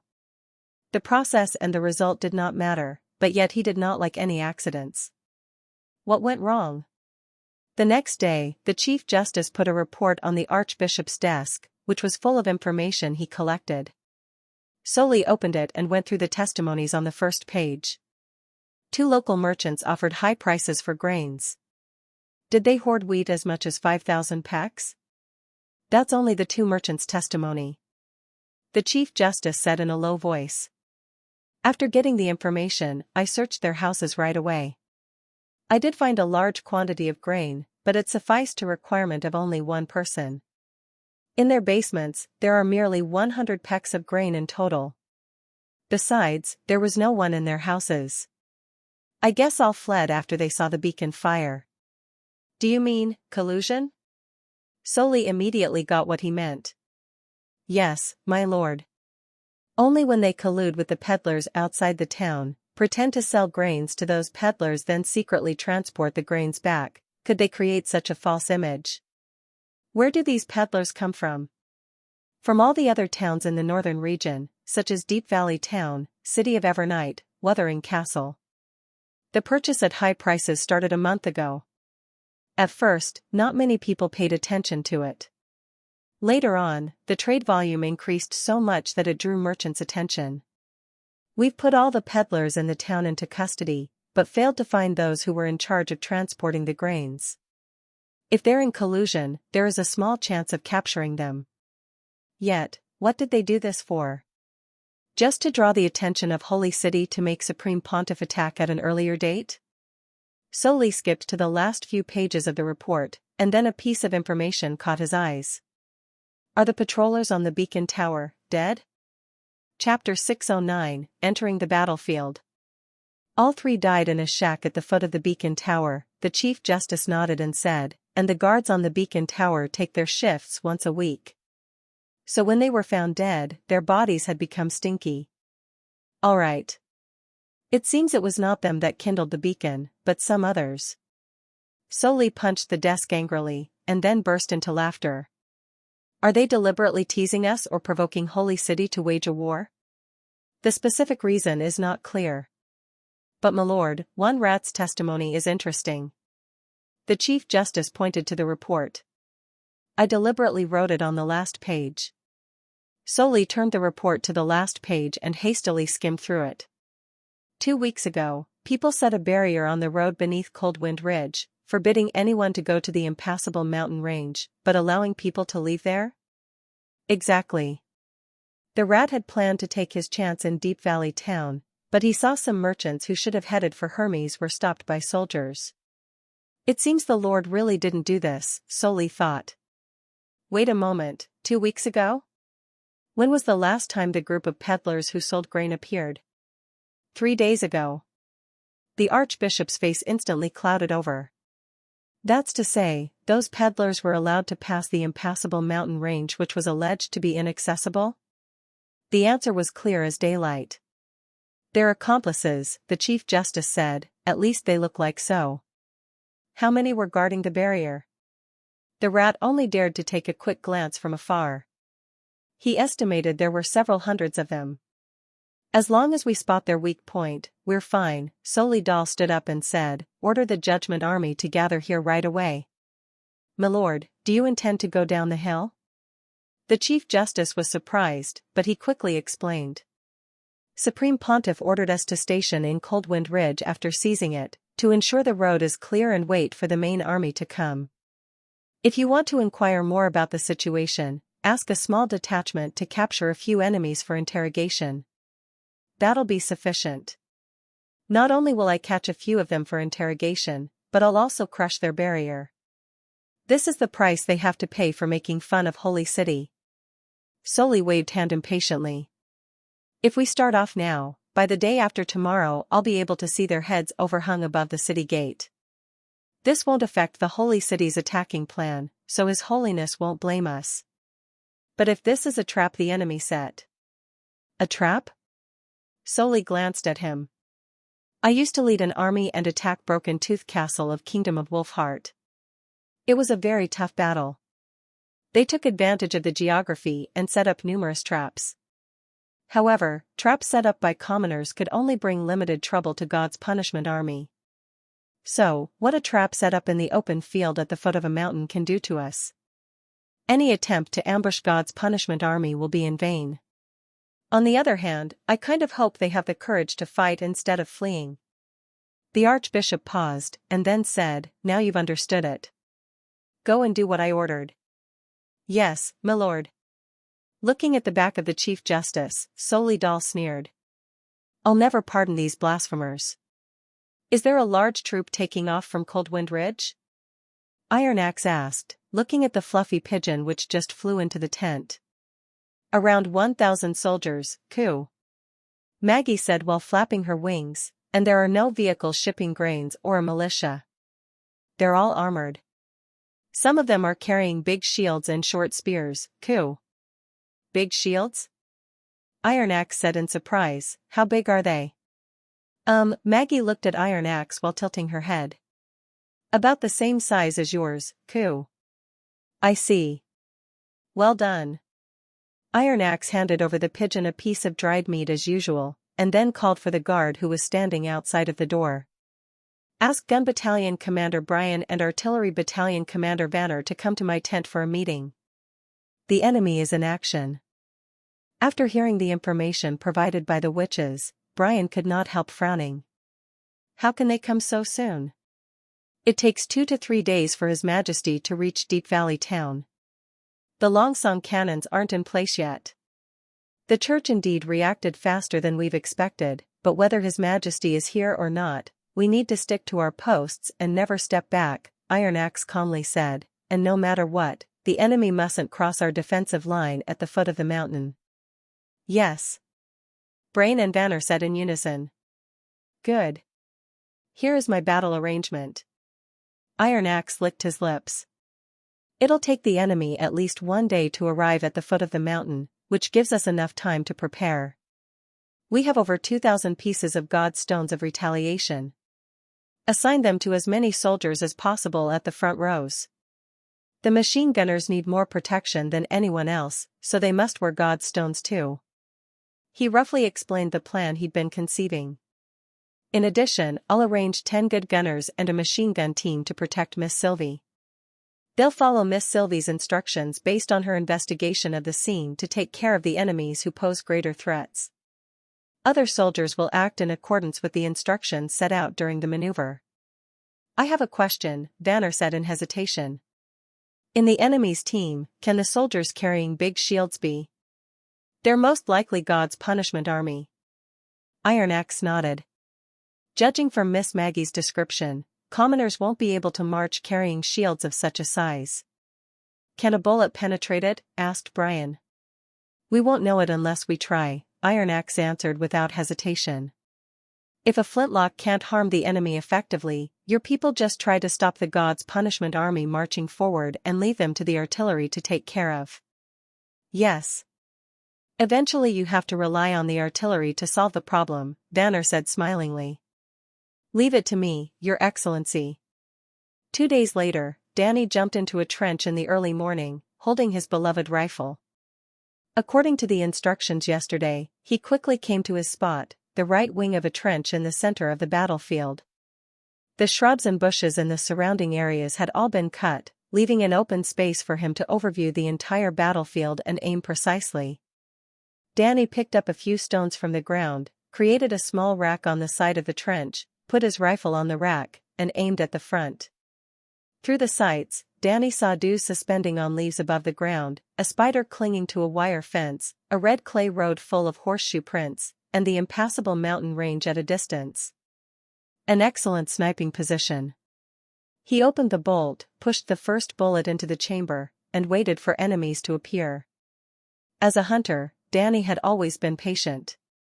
Since he joined the militia in response to His Majesty's conscription, he had participated in a series of battles, such as the defense battle in the Months of Demons, the operation against the Duke of Longsong stronghold, the attack of King's City, etc. The weapon he used had updated from flintlock to the newest bolt rifle. In terms of combat experience, he must be one of the most experienced soldiers in the First Army. If he had not insisted on staying at the front, he would have been most likely an officer of the gun battalion only second to Sir Bryan. Compared with commanding others, he preferred the feeling of hunting a prey. Ever since the day he laid hands on a flintlock, he had deeply been in love with such a weapon. It was handy and powerful. One only needed to have a good eyesight and a little bit of gift to master it. Holding a gun in hands, Danny could feel the power surging from the bottom of his heart. Chapter 6:10, The Hunter. While Danny was waiting, a short guy ran toward him along the trench. "Captain, you're early." He panted, took the sack off his shoulder, and put it at Danny's feet. "Here's your ammunition. If I was hunting in the mountains, I'd have come back by this time already," Danny said carelessly. "How much ammunition for me?" 30 bullets. "So few," Danny murmured. "Bloody machine gunner." The short guy was the youngest soldier in the army, only 16 years old. His name was Malt. He came to protect Danny. Every sharpshooter was paired with a protector so that when enemies drew close, they could quickly suppress the enemies and won themselves time to run away or switch to bayonets. Danny did not think that he needed a protector, especially not an underaged one. The reason he accepted Malt was that he could not turn down Carl Van Bate's implore. He had been neighbors with this minister of construction for years, and they had lived in the same street of the new district. Naturally, he understood that Carl viewed all the kids graduated from Carl College as his own children. Since the sharpshooter's position was usually at the back, the protector was actually at a safer place compared with the soldiers at the front line. Danny knew that His Majesty hated his employees covering up or colluding with each other, so taking Malt as his protector was one of the few things that he could do without offending His Majesty. Looking at Malt, who was squatting there picking bullets, Danny could not help asking, "Have you thought of changing for another job? Leaving the First Army?" Malt answered without raising his head, "No, I like it here very much." "But this isn't a game," Danny said, raising his eyebrows. "We could be killed at the battlefield anytime. You don't have to take this risk. As a Carl College graduate, you're totally qualified for a job in City Hall. There you can work quite decently and earn more than here in the army. But I don't like running errands for the officials every day. I just want to hold a gun to protect His Majesty." Malt put the 8mm bullets he picked before the trench. Besides, he suddenly paused and seemed to be blushing. "Because of Miss Nana?" Malt did not reply, yet his cheeks reddened. Danny could not help bursting into laughter. "At least half of the soldiers in the First Army admire Miss Angel. I don't think you even have a chance. Besides, her father is a baron. Even he currently doesn't have lands, his daughter isn't someone you can dream of." I'm not thinking like that," Malt said, craning his neck. "I'm satisfied as long as I can see her every day." Danny shook his head and stopped persuading Malt. He knew how strong or stubborn one could be once he was in love. He himself was no exception. Whenever he had time, the image of a green-haired woman would appear in his mind as soon as he closed eyes. If she had not reached out to save him, he might have lost his life in the forest. But at that time, she was still a minion of the demons, the embodiment of evil. Danny buried his affection deep in his heart and dared not to tell anyone. Unexpectedly, the second time they met, witches had been proved to be innocent. Consequently, she had moved into the witch building in the castle area and opened up various experimental fields in Misty Forest.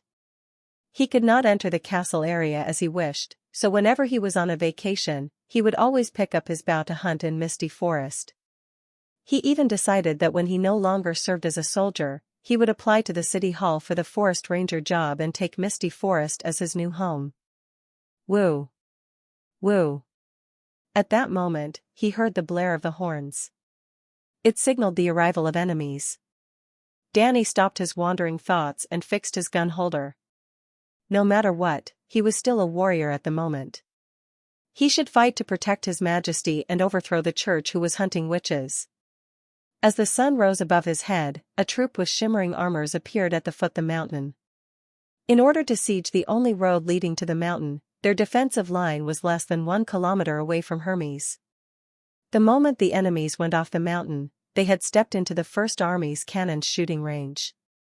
Danny knew full well that Iron Axe would not miss any chance to strike the enemies. As if to prove his thoughts were right, a series of dull roars burst behind him, which sounded like thunders coming from far away. Danny vaguely saw lines of shadows flying over his head towards the enemies. the battle started without a sign. From a distance, Danny could clearly see the landing points of shells, where dust was sprung up like bunches of wildflowers. The enemies, which were marching like a line of ants, instantly went into a panic. That was a normal reaction, considering it was the first time they were stricken by opponents whom they could not even see. If it were for the mercenaries or militia, their morale could probably totally collapse after a few rounds of shooting. But the troop of the church did not retreat. It began to accelerate. The soldiers seemed to be not as neatly lined as before. By the time they got closer to Danny, they had suffered 3 rounds of cannon attacks. The combination of 50 field artilleries was enough to bombard continuously, which was a torturous experience to the enemies. Without war horses, they had to trot on this hellish road on foot. The God's Punishment Army, which was said to have prodigious strength, held big shields upright and advanced in the front row. They formed a gray iron wall 500 to 600 meters away from the First Army's first trench. But it did not mean much in front of bullets. As soon as a bullet hit a big shield, it would break the shield into pieces and through the shield holder on the ground. "This isn't good," Danny said while shaking head. "I'm afraid they would be destructed before they even reach the first trench." He understood the First Army's fire arrangement. First, they took care of the enemies from 1,000 to 1,500 meters away with cannons. Then when the enemies gathered before the wire fence, they swept the battlefield with machine guns. If the enemies got within 200 meters and began to rush forward, they used revolving rifles in close-range combat. "Why is it not good to destroy them?" Malt peered over the trench, standing on his tiptoe. "Well, because then there'll be nothing for me to do." Danny collected the bullets he laid out into the waist pocket, lifted his gun, and prepared to leave. "Where are you going?" Malt hurriedly pulled him. "I'm going to the trench in the front row." Danny got rid of Malt's hand. "You stay here. I'll go with you. Don't follow.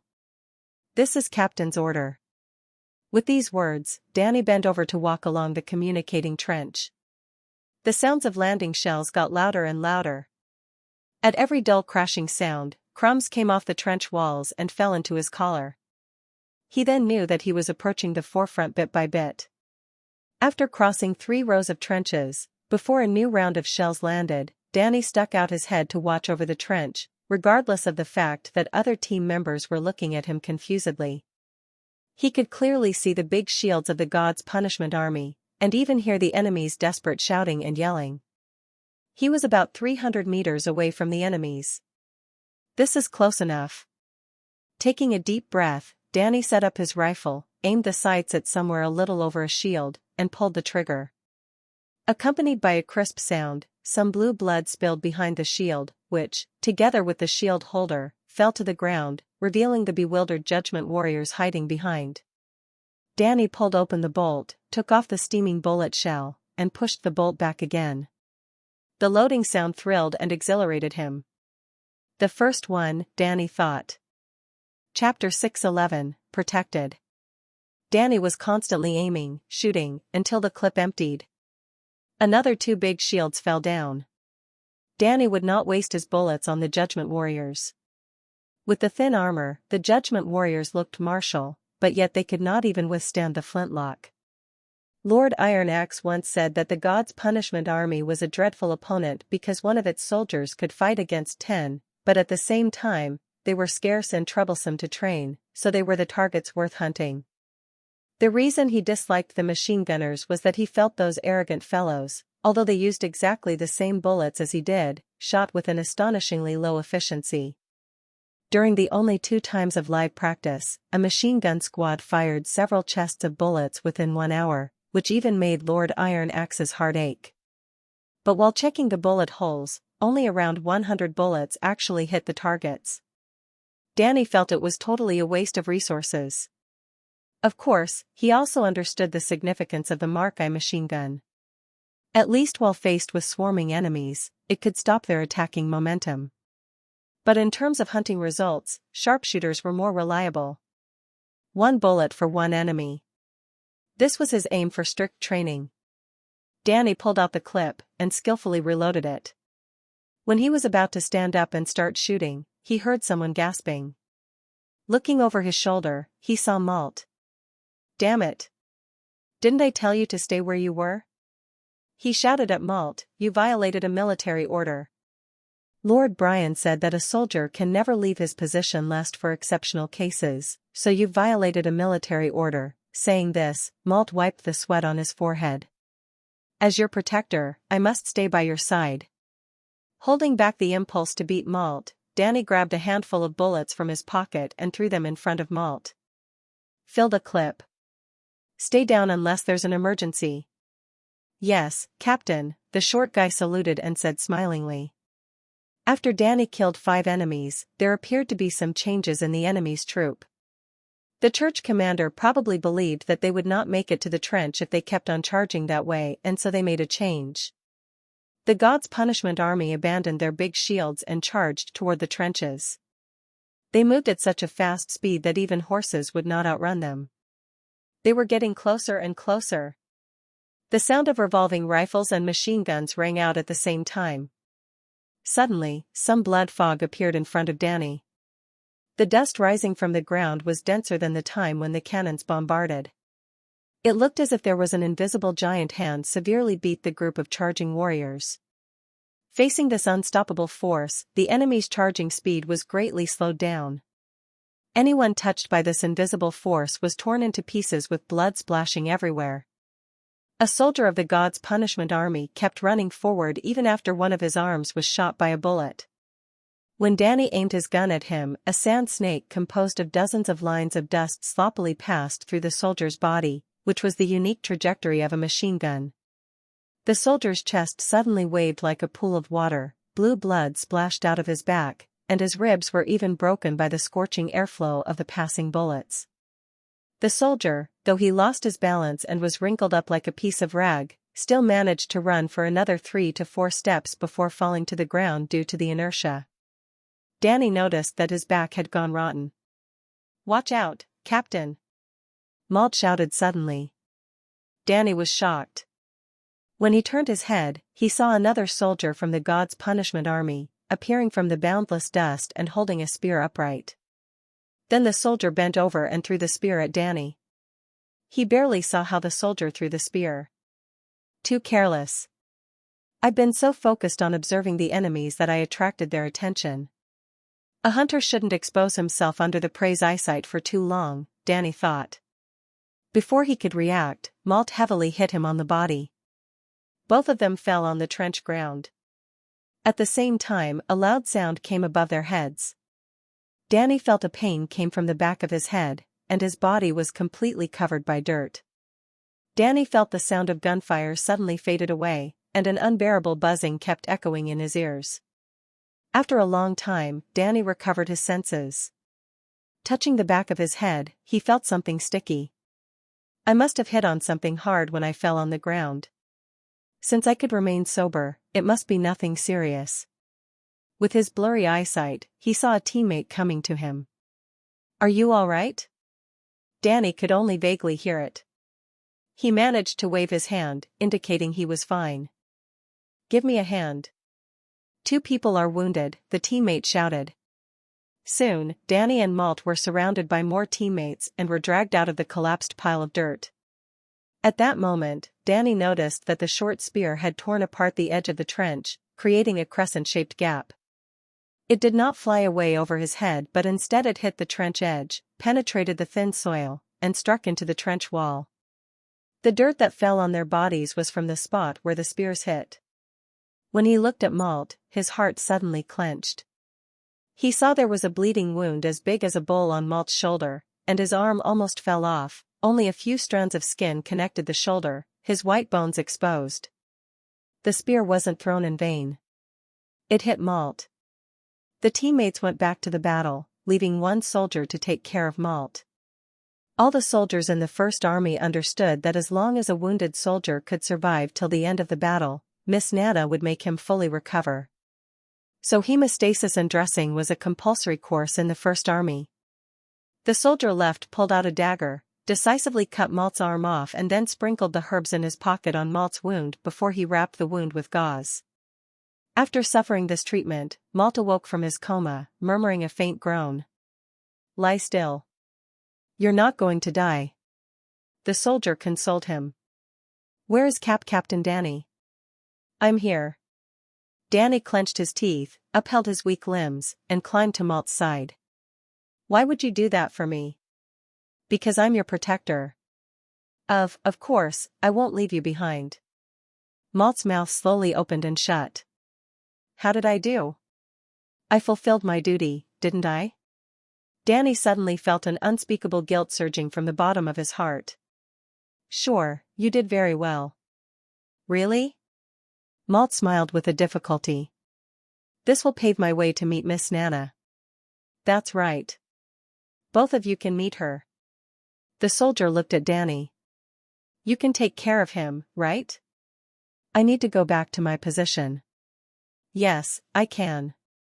Thank you, Danny said, nodding.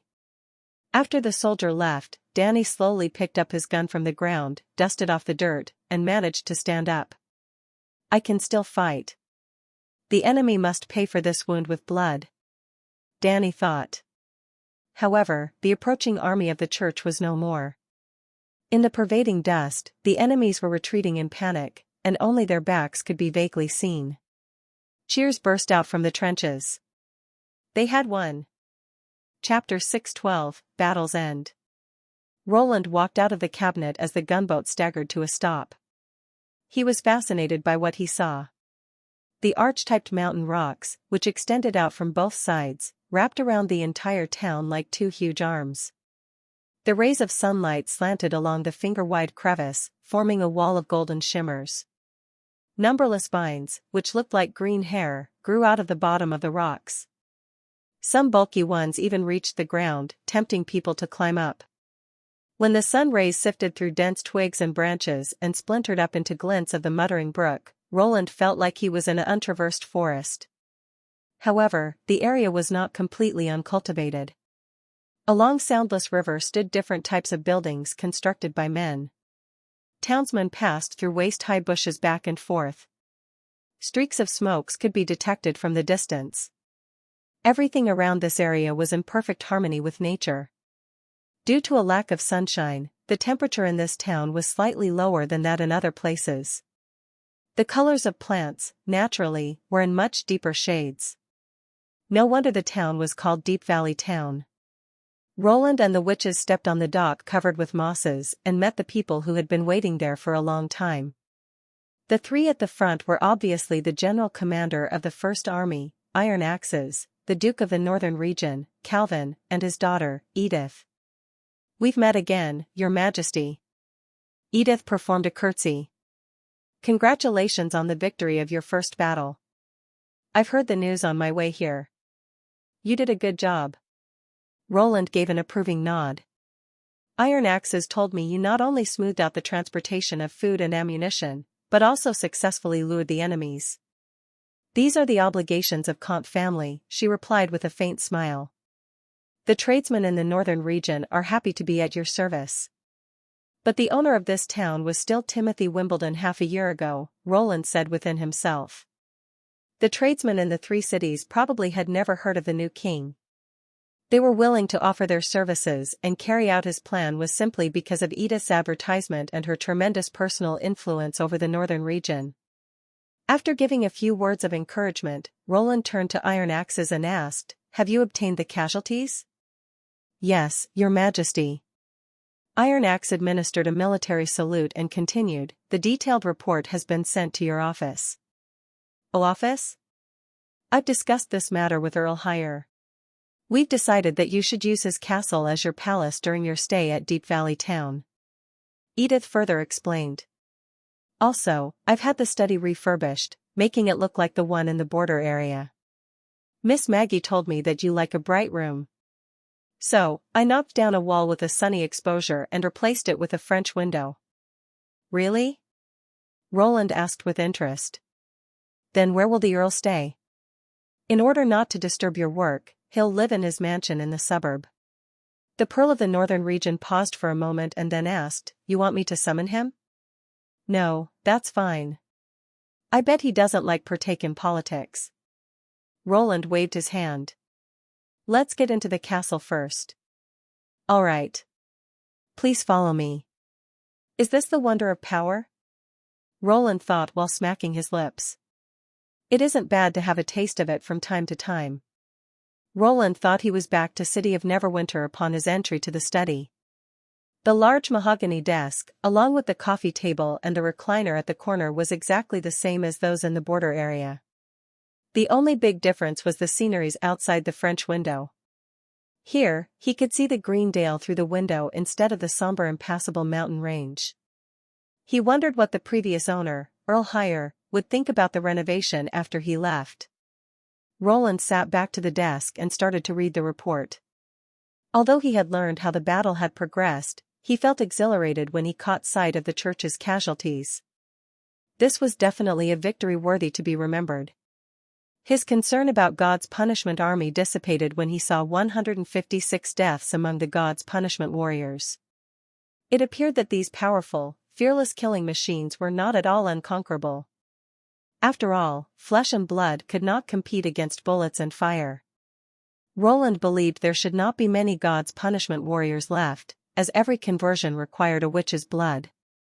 Agatha estimated the army should consist of no more than 1,500 warriors, provided that the bloody moon did not arrive. A casualty ratio of 1 to 10 was already high enough for the church to lament their loss. In addition to the God's punishment warriors, there were over 300 members of the Judgment Army killed in action, more than 20 of them severely injured and 4 commanders captured. These numbers were trivial. Despite the fact that Judgment warriors were mostly strong-willed and skillful combatants, Roland did not take them seriously, as they were essentially the same as knights. What was really lucky was that they had not encountered any pure witches who were extremely difficult to deal with.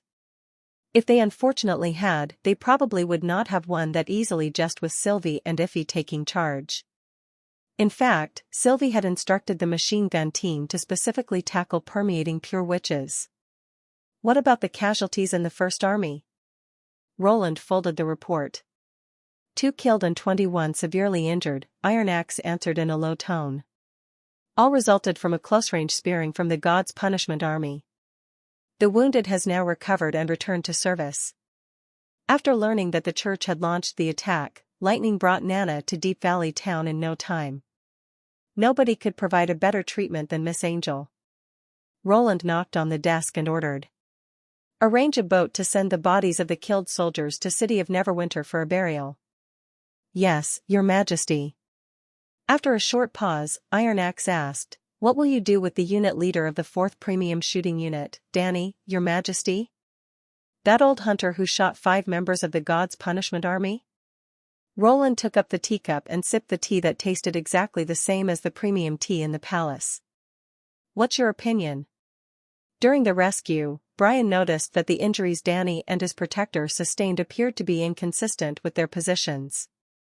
The news soon reached Roland that very night via the sigil of listening. At that time, the war had just ended. Considering that the First Army was still absorbed in their celebration and that the Protector was in a critical condition, Roland simply asked Iron Axe to first treat the wounded. Now, since they had arrived at Deep Valley Town, it was time to bring up this matter. I think although Danny disregarded the instruction and left his post without permission, he did make a big contribution to the victory. He shot 5 God's punishment warriors down by himself. Such a remarkable performance would be more than enough to make him a celebrity in the army. Therefore, I reckon his merits offset his demerits. Iron Axes said slowly, in the Iron Sand City, a fighter like him will even be rewarded by his master, so. But the First Army was not any old-school army that rewards their soldiers based on how many they've killed. Roland interrupted. Do you remember what I taught you during the first training session? Iron Axe swallowed hard.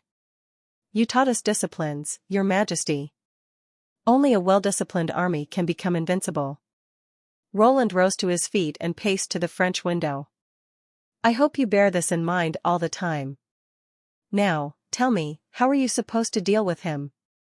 Chapter 613, Interrogation.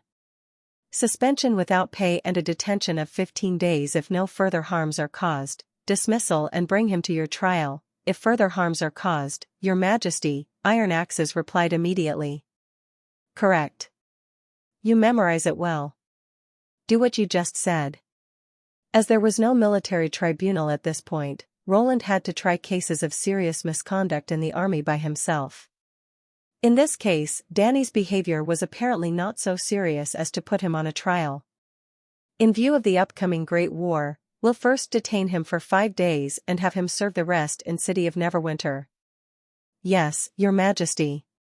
You don't need to worry about the reactions among other soldiers. This sets a good example and tells them that everybody will be subject to punishment if he breaks the rules, regardless of how great his contribution to the army is. Roland paused for a moment and then continued, Of course, we won't forget what he's done for the army either. If somebody ever asks, just tell him that I have my own arrangement. In fact, Roland knew that he was also partially responsible for such a wrong-conducted behavior. Although he had created a premium shooting unit of 50 people, he did not separate those talented, experienced snipers from the soldiers of the ordinary gun battalion. He simply instructed all of them to serve as flanks and shoot with revolving rifles from a farther distance, for the purpose of stopping enemies who tried to sneakily enter the machine gun bunker from the marginal area. Danny, however, actually acted more like a professional sniper. He chose his position and fired based on his own judgment to eliminate the enemies who posed the greatest threats. Roland had thought about specifically forming a sniper team, and yet such a team had higher requirements for guns, ammunition, and especially its team members. He had to, at the same time, keep an eye on the snipers to make sure that every one of them was proactive and productive. Perhaps, he would make some improvements in the current premium shooting unit after this war concluded. By the way, Your Majesty, the captured church's commanders have disclosed some particular information. Iron Axes was carefully choosing his words. It's about the God's Punishment Army. What's it? They said the members of God's Punishment Army can't fight on their own. They can only complete the most basic mission after a commander orders them to do so. Roland turned around. Really? Anything else? Ashes had already told him about it, which was the reason he dared to take his armies to the north and provoke the church. If God's punishment warriors could fight independently, only a very few of them would be enough to cause riots across the kingdom and bring him trouble. A commander can be an ordinary person or a pure witch, and can't be changed once appointed. Iron Axes recollected. Any new members of God's Punishment Army will attend a ceremony to pledge allegiance. One captive admitted that he attended such a ceremony once. Roland instructed immediately. Take me to them. Also, bring Agatha. Roland met the 4 separately confined captives down in the dungeon. Deep Valley Town was overall pleasantly cool and refreshing above the ground. Its underground surroundings, however, was freezing and damp. All 4 was blindfolded, drenched, with their hands tied behind their back. Although no visible wounds could be detected, they were all shivering. Apparently, Iron Axes had applied some unique interrogation techniques, which, as he suggested, few people could endure for 1 day. Yet the church's believers were not ordinary prisoners. Their ardent piety made them extremely strong. Only the 2 on the right are willing to speak up. The man from the Sand Nation said in a low voice. One of them is the Chief Justice of the church, while the other is the priest in Holy City. The other 2 refuse to tell us anything. Of course, they don't know their friends have already confessed. Not really familiar with the institution and hierarchy of the church, Roland asked directly, who attended the ceremony where the God's Punishment Army pledges allegiance. Take him to the interrogation room. The jailer soon dragged the priest to a small chamber next door. Iron Axes poured some cold water on his head to awaken him. Ferret, I have a few questions to ask you. He quivered violently and started to speak feebly. I've told you everything I know. Please kill me now. The priest's voice was weak and faint as if he were in great agony. Tell me about the ceremony for the God's Punishment Army. Ferret did not respond but simply shook his head. Listen. This is the last round of the interrogation. Iron Axe bent over and whispered in his ear, I'll let you go once you've answered all the questions. It took him quite a while to speak again. The ceremony is usually held in the Tower of Babel, which is only accessible to God's punishment warriors, the Pope and commanders. Everybody must be completely silent during the process. Even the slightest sound will ruin the whole ceremony. Why's that? Roland questioned. Because new warriors recognize their commanders by sounds. The first sound they hear? It can be more than one. Ferret gasped. The chosen commanders will read hymns together. God's punishment warriors will accept everyone during that time period. What about you? Are you also a commander?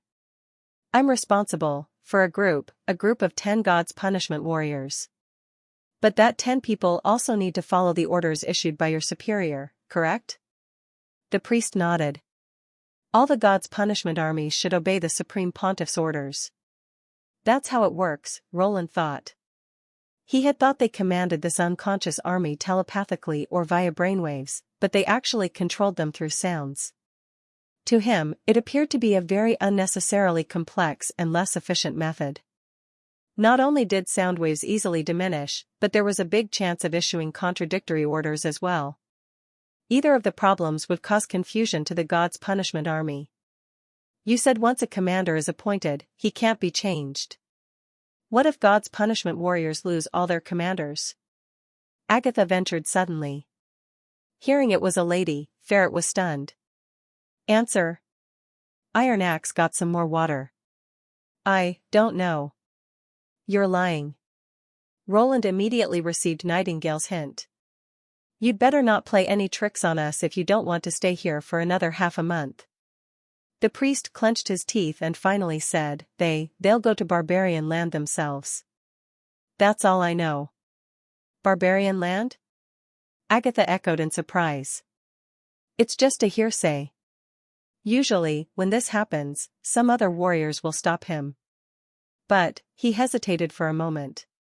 It's rumored some God's punishment warriors, who weren't properly managed, fled to barbarian land many years ago, and have stayed there ever since.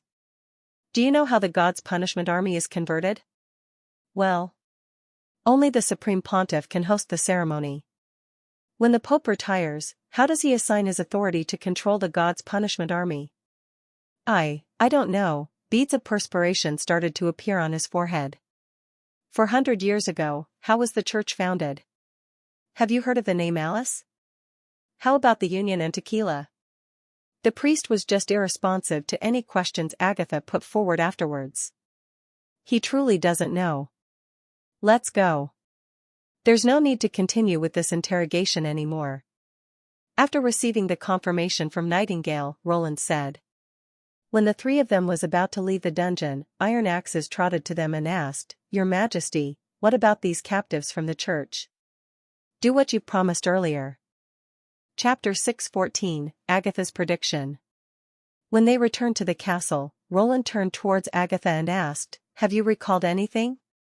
Most likely, the God's punishment army was only successfully researched after tequila fell completely. I don't understand it much, she replied, shaking her head. But, it's definitely not as simple as what the church priest said. At least, it doesn't explain how a newly crowned pope is able to take over control of the God's punishment army from the previous pope. Also, it's very odd that a runaway God's punishment army would actively advance towards the barbarian land. Agatha continued after a brief pause, The barbarian land that you people speak of should be the fertile plains of 400 years ago. There's nothing there apart from the ruins of the holy city. And it's too far-fetched to say that they were enticed by the demons. Who knows? Roland casually commented. You've also seen that their blood is blue in color. They can't be considered the same species as us. He was not highly interested in what exactly attracted the God's punishment army. What he most wanted to know at present was their Achilles heel, and how to effectively guard against an assault on his lines. As could be seen from the previous wave of spear throwing, the lack of fortifications made the God's punishment army quite threatening. If they're truly vulnerable to noise, maybe Echo's ability can. I don't approve of doing this. The ancient witch rejected his idea. There are a lot of risks that way. Indeed, it's quite risky to sneak close to their commander, but we can. No, I'm not talking about Echo. Agatha interrupted his words. I'm talking about you. Me? Roland was surprised. If Echo is to sneak up to the commander, she would need Nightingale's mist. When so, you would be left without protection. The church would only need to send forth a pure witch with special abilities to claim your life easily, she replied unhesitatingly. Although you're a normal person who's weak and powerless, we can't do without you at present if we're to defeat the demons. So, protecting you is still the most important thing to do. We can't take any kind of risk with that. I really can't tell if you're praising or insulting me. Roland laughed bitterly. When that time comes, I'll put on the God's Stone of Retaliation. The God's Stone of Retaliation is only a means of insurance.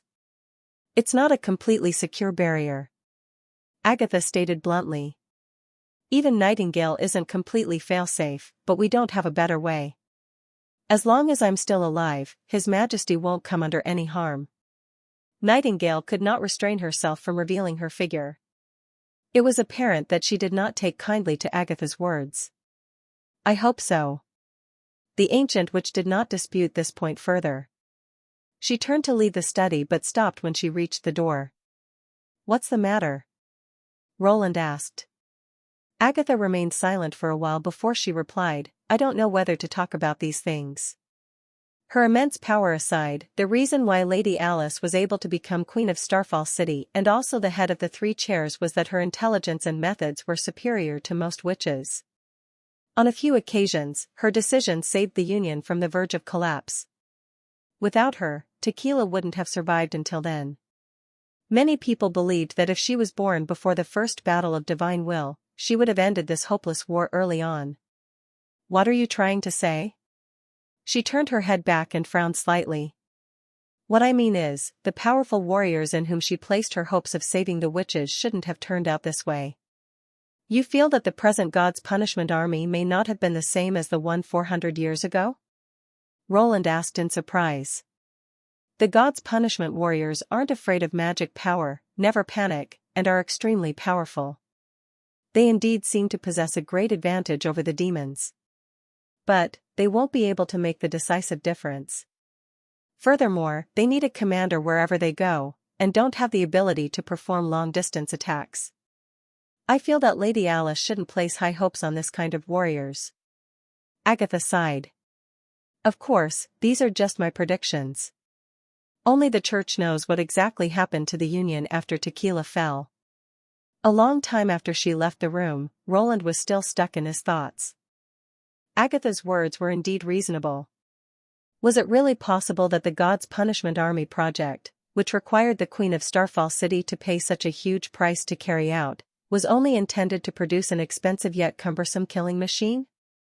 Just as he was about to head out of the castle to get some fresh air, the sigil of listening that Nightingale was wearing suddenly rang. This is lightning here. My position is in the northwest, in the sky above Coldwind Ridge. I've just observed that the enemy is now retreating. I repeat, the enemy is retreating. Retreating? They're all running towards the holy city, Ku. Maggie added. I see. Roland immediately summoned a guard from outside. Inform Iron Axe, Edith, Duke Calvin, and all members of the advisor department to report here for a meeting. This is undoubtedly good news, Roland thought excitedly. He had not thought that the church's army would abandon Coldwind Ridge and retreat directly to the Highland of Hermes. In this way, he would have a chance to evacuate all of the townspeople before the holy city recaptured Coldwind Ridge. They're afraid. Nightingale laughed. Perhaps so. But their retreat suggests that the church is unable to send out reinforcements on short notice. Roland surmised while stroking his chin. Our earlier predictions weren't wrong. This contingent of more than 1,000 people was probably an advance force which the church came up with last minute. If they don't take the initiative to attack our lines, I really don't know what to do with the church. When he decided to use this tactic, he had already in a sense decided to give up Coldwind Ridge. After all, it was much closer to Hermes. Now that he had the chance to prevent the townspeople from becoming victims of the pill of madness, he felt considerably relieved. The relevant members quickly gathered in the reception room. Roland retold Lightning's intelligence report to them and looked around at everyone present. "Are there any questions?" "Your Majesty, why don't you guard Coldwind Ridge directly?" Duke Calvin asked in puzzlement. "It's strategically located, and there's only one route that leads to the Holy City. Isn't it more advantageous than guarding the foot of the mountain?" "It only appears so.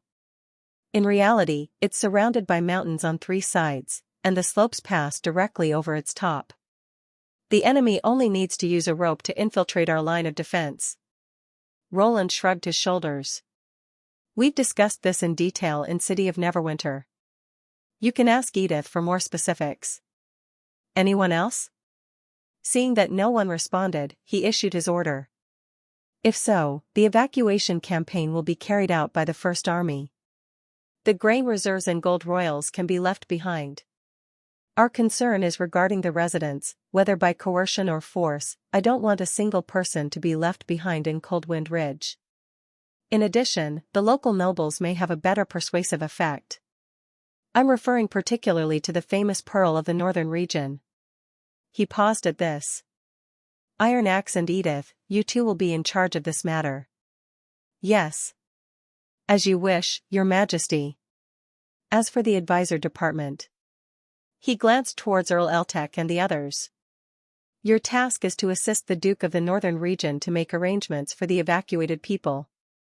This will include computing the number of people, registering their identities, and finding food and lodging for them. Is that understood?" "Yes, Your Majesty," the crowd replied in unison. "Excellent, let's begin immediately." Roland thumped the table and exclaimed. Chapter 6:15, Wavering Faith. In the Tower of Babel of Hermes Cathedral. The hurried footsteps of a guard spoiled the peace and quiet in the ring hall. Somewhat unhappy with this, Tayfun placed his breakfast down and glanced at the frantic Comer. "Is there a problem?" "Your Eminence, something's up in Coldwind Ridge." The guard moved close and whispered in Tayfun's ears. "It seems that Lord Solidal has been badly injured over there." He proceeded to explain everything that he had heard about the incident quickly. "What?" Tayfun could not believe his own ears. "Our advance force has lost more than half of its men, while Soli was seriously bloodied?" The old bishop grabbed the guard by the neck and asked, "Where's he now?" "Sent to the hospital." "How about the God's Punishment Army?" "They were ordered to hold their positions and await further instructions. Right now, they're gathered in the cathedral. Inform His Holiness and Lady L immediately about this matter. Also, gather and look after all those who took part in this expedition. Close the doors of the cathedral and prevent other believers from entering or leaving for now." Tayfun seemed to forget about his breakfast. "I'll head to the hospital straight away." "Yes, Your Excellency." How could this happen? He could feel his heart palpitating nonstop. In principle, a 1,300-strong platoon, of which 300 were God's Punishment warriors, should not have had problems dealing with Coldwind Ridge.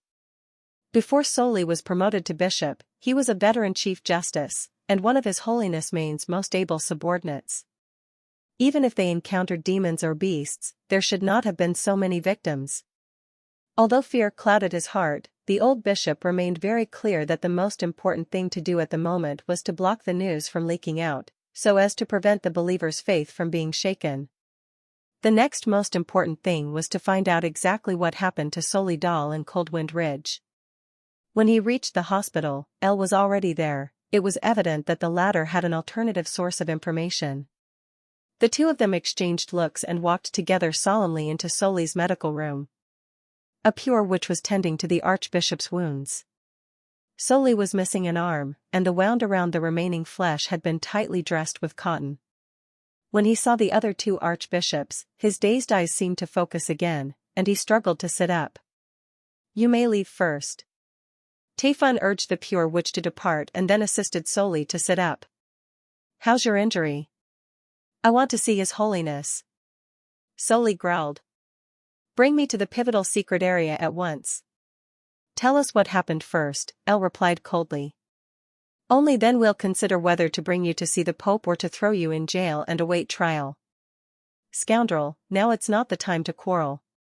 Solly gnashed his teeth. Coldwind Ridge was a trap. Roland Wimbledon's firearms are much scarier than Timothy's. I have to let His Holiness know. I don't want to be kept in the dark while covering your ass, Mr. Solly Doll. Elle raised her voice several notches. Do you know how embarrassing your return was? When passing through the city gate, anyone could see how incomplete and defeated our advance force was.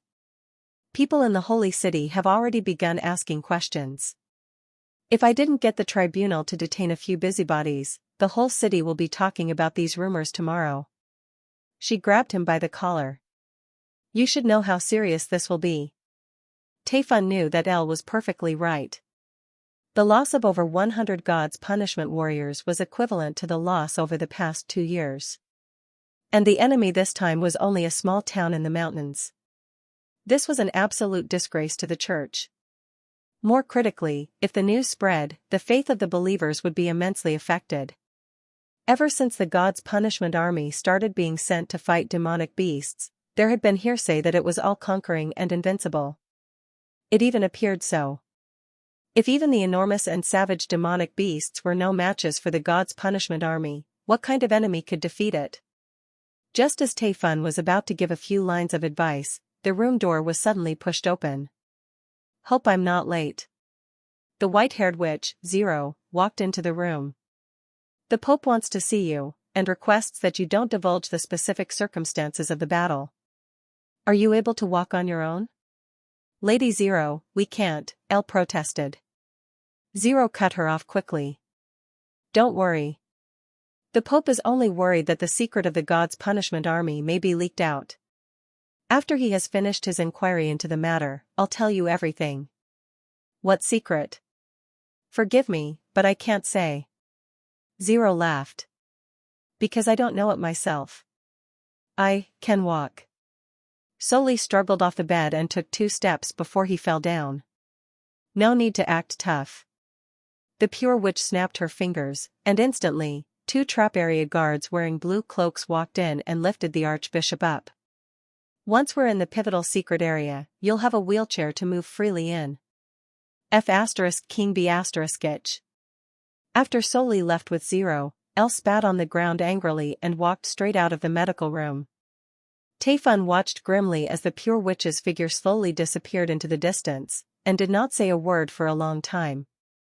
As Solly walked down the stone steps to the deep abyss below the cathedral, there was a look of excitement on his face.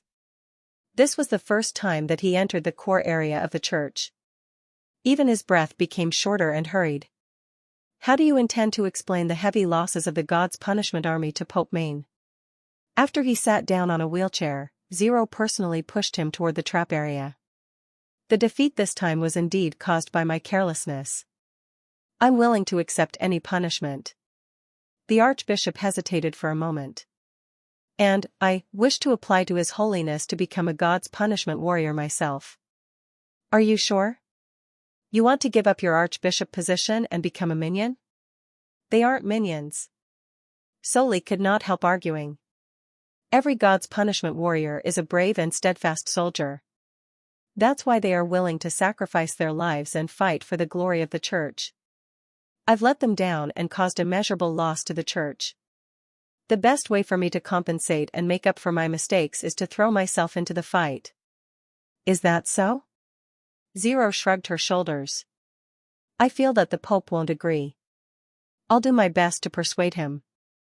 I believe that Pope Maine will definitely. That's not the reason. She shook her head. Converting into a God's punishment warrior requires witch blood, and every witch isn't easy to come by. Now that you've lost an arm, your fighting ability is much weaker than before even if the conversion is successful. Do you think the Pope will waste witch blood on a handicapped person? What are you saying? Wait. Stop. As Zero pushed the wheelchair along the long corridor, she paused at the end of the trap area. Is there a problem? The incarnation ceremony of the God's punishment army is a secret that only the Supreme Pontiff knows. How do you know what the ceremony requires? Soli's eyes widened. It's impossible that Pope Maine told you. You're not wrong, he definitely wouldn't. She waited for the guards to open the cage and calmly placed the archbishop inside the cage. But I don't need him to tell me, because I'm the Pope. That's blasphemy. Soli turned his head back in disbelief, only to see a beam of light heading in his direction. Chapter 6:16, The Violent Tide Rises. Harsh and piercing booms were everywhere. All that Zero could hear between these booms were faint cries of pain. The front line was a vanguard formed by God's punishment warriors, while the back line was the slowly advancing judgment army. This was the big shield formation that was rehearsed to deal with the swarm attacks of demonic beasts, but it was equally effective against crossbows and flintlocks. The iron shields, which were each only as thick as a finger, were able to deflect volleys of arrows, and could not be penetrated by Timothy's imitation flintlocks. Their only disadvantage was that they were excessively heavy, and thus only the God's punishment army could carry them into battle. However, this time, it lost its effectiveness. Every now and then, a God's punishment warrior would be split into two by iron balls that came whizzing towards him, and even the people standing behind could be struck by the same ball. Blood quickly burst out of the bodily punctures created by these balls. Those warriors who did not die on the spot would clutch onto their innards or limbs and scream in pain, unintentionally sapping the morale of their comrades who were still fighting. This can't continue. Get the God's punishment army to charge, an assistant shouted. I agree, Lord Soli. Another commander seconded while clutching his fists. These iron balls can only travel in a straight line, and can't be fired too quickly. The right thing for us to do is to spread out, and then we won't be easily targeted anymore. Got it. Pass down my orders to spread out our formation and perform a full charge. Zero heard Soli Dal issuing an order to attack. However, right at this moment, a new kind of weapon entered the battlefield. It sounded like an incessant sequence of raindrops, yet also like the buzz of gold daggers striking against one another. A cloud of smoke suddenly rose up in front of the charging warriors and caused them to fall on the ground like cut wheat. It was impossible for Zero to see where the attack was coming from. The commanders' faces turned white all at once. Everyone knew that the outcome of this battle was decided. Zero heard a sudden hissing sound piercing through the air. It was sharp yet cryptic, like the utterance of a viper. Danger! She turned her gaze towards the direction that the sound was coming from. She subconsciously wanted to hide from it, but quickly remembered that the body she was in did not belong to her. Unfortunately, Soli Dal did not have a fraction of her alertness. A single iron ball fell from midair and bounced on the ground directly in front of him. As it rebounded up high, it brushed across his body. Zero could only feel her vision spinning in circles before she fell on the ground. Fresh blood gushed out from Soli's shoulders. The place where his arm should be had become vacant. He clenched his teeth to prevent himself from crying in pain. The people around him frantically gathered around. Your Eminence! My goodness gracious, your hand! Retreat, get all of them to retreat. Bring Lord Soli away from this place, and I'll stay behind. Her recollection broke off at this point. Zero opened her eyes. In front of her once again were God's stone prisms and the pivotal secret temple deep underground. So that's what happened. She lowered her head and grinned uncontrollably. In this case, everything makes sense now. Why Roland Wimbledon was able to become from the low-profile lord of Border Town to the new king of Grey Castle, why he was able to defeat the Duke's Knightage and the second prince's crazed army time and time again, and was even able to seize King City within a day, this was the reason. The continuous booms, the smell of gunpowder smoke in the air, these things proved the existence of a new kind of firearm that was vastly superior to Timothy's imitation snow powder pipes. If Zero had not personally witnessed it, she would never have imagined that snow powder weapons could be so powerful. Of course, she knew that it was not a secret passed down within the Wimbledon family, or else Timothy and Garcia would not be ignorant of it. Without a doubt, Roland had encountered something in Border Town which allowed him to have today's success. Another possibility was that he had mastered the ancient tricks of some secluded family. Ever since the union was dissolved, a few builders and designers who had aided the local people were no longer in touch. Many of them possessed specialized skills and crafts, and therefore it was possible that one of them had devised these ingenious weapons. Or, perhaps, the weapons were found in some ruins hidden deep in the impassable mountain range. The historical records in the library had mentioned that there were a few strange ruins of unknown origin located around the border of barbarian land. In fact, it was the discovery of an underground labyrinth that had led to the eventual division of the Union. But Zero was more inclined to believe that it was the ability of some witch that gave regular snow powder such deadly power.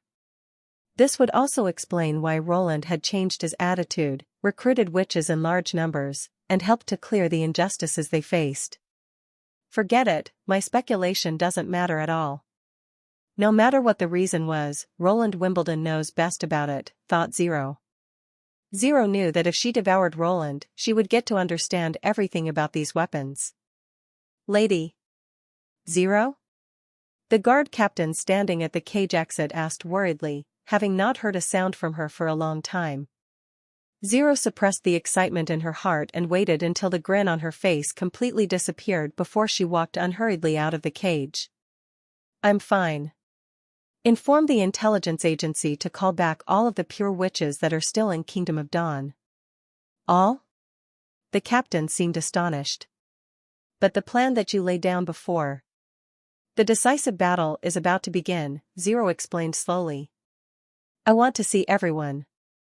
There was no question that compared to Roland's knowledge, the Kingdom of Dawn's situation was insignificant. So powerful, such an amazing range of fire, and able to be used by anyone. Zero could understand its importance just by thinking about it. If this weapon could be mass-assembled before the bloody moon arrived, the Holy City's chances of defeating the demons would be significantly increased. As for herself, she would be able to move one step closer to the divine will. Deep Valley Town, the northern region of Kingdom of Grey Castle. After dinner, Iffy returned to her bedroom in the castle and immediately let out an uncontrollable yawn. In the past fortnight, apart from executing the tooth extraction campaign, there was also no time for rest after reaching the small town. She not only had to assist the First Army in guarding their camp, but also then followed Edith and her entourage to Coldwind Ridge to resettle the local residents. Although she was extremely busy, she felt that her life was rather meaningful like this. After her mood calmed down, she realized that the non-combat witches indeed possessed their own unique strengths. She also began to feel that aside from her abilities, she was not really different from most normal people. As observed from her daily interactions with people, she was slowly being accepted by the members of the Witch Union. While she was performing a vigilance task, Maggie even said hello to her for the first time ever, despite Lightning looking unhappy about it. Iffy did not expect them to forgive her, and instead, she hoped to make up for her wrongdoings through action. In fact, she did not care whether she could ultimately become a sister to them. She only focused on atonement. Atonement for her one and only friend, Annie. Just as she was about to go to bed, someone knocked on her door. When she opened the door, she was surprised to see that it was the leader of Sleeping Island, Lady Tilly Wimbledon. I wish to talk to you about the Bloodfang Association. Tilly sighed softly. As well as Heidi Morgan and Annie. Chapter 617, The Rose of Coldwind Ridge. Translator, Trans-N Editor, Trans-N. Iffy silently listened as Tilly explained the whole story of the founding of the Bloodfang Association, as well as Heidi Morgan's real intention. When she heard that Annie was given to the noble by Skyflare, she felt as if something was squeezing her heart. Heidi, where's she now? She has been served her due punishment. Ashes, who was standing behind Tilly, answered. During the arrest, Skyflare attempted to resist and thus had gone down the same path as Heidi. Oh, thank you, Iffy said softly. She unclenched her fists involuntarily and suddenly felt at a loss. Even though those who were responsible for all of this had got what they deserved, she could still not feel at ease. Instead, now that there was no more revenge to exact, she felt purposeless. Furthermore, as the only person involved who was not punished, she felt even more guilt. I hope you can help Sleeping Island to get back on the right track, Tilly said after a period of silence. Like you, the surviving members of the Bloodfang Association were also deceived and framed by Heidi. They should not be implicated and discriminated against. While the combat witches were wrong to bully the assistant witches, it wouldn't be right to bully them in return. Iffy nodded without too much hesitation and said, I'm willing to help you, Lady Tilly. Tilly seemed a little surprised, as though she did not expect Iffy to reply so promptly. It's great that you're willing.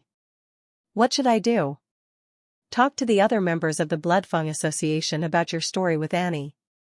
I'll tell everyone about Heidi's crime, Tilly replied. After the church is completely wiped out, I'll send people to Wolfheart to find the witches imprisoned by the noble. If they're still alive, Roland will rescue them. I see. She was determined to do her best in anything that could lighten her sin. Are you, all right? Tilly suddenly stooped down and rubbed Iffy's cheeks. The latter immediately felt a warm feeling spread out across her face. I'm fine. She blinked her eyes a few times. I'm just feeling a little tired already. Tilly gazed at her silently for a long while. Don't be too upset.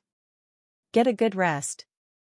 Iffy only lay down on her bed after the two witches' footsteps could no longer be heard. She did not cry. This is just my body's natural response, she told herself.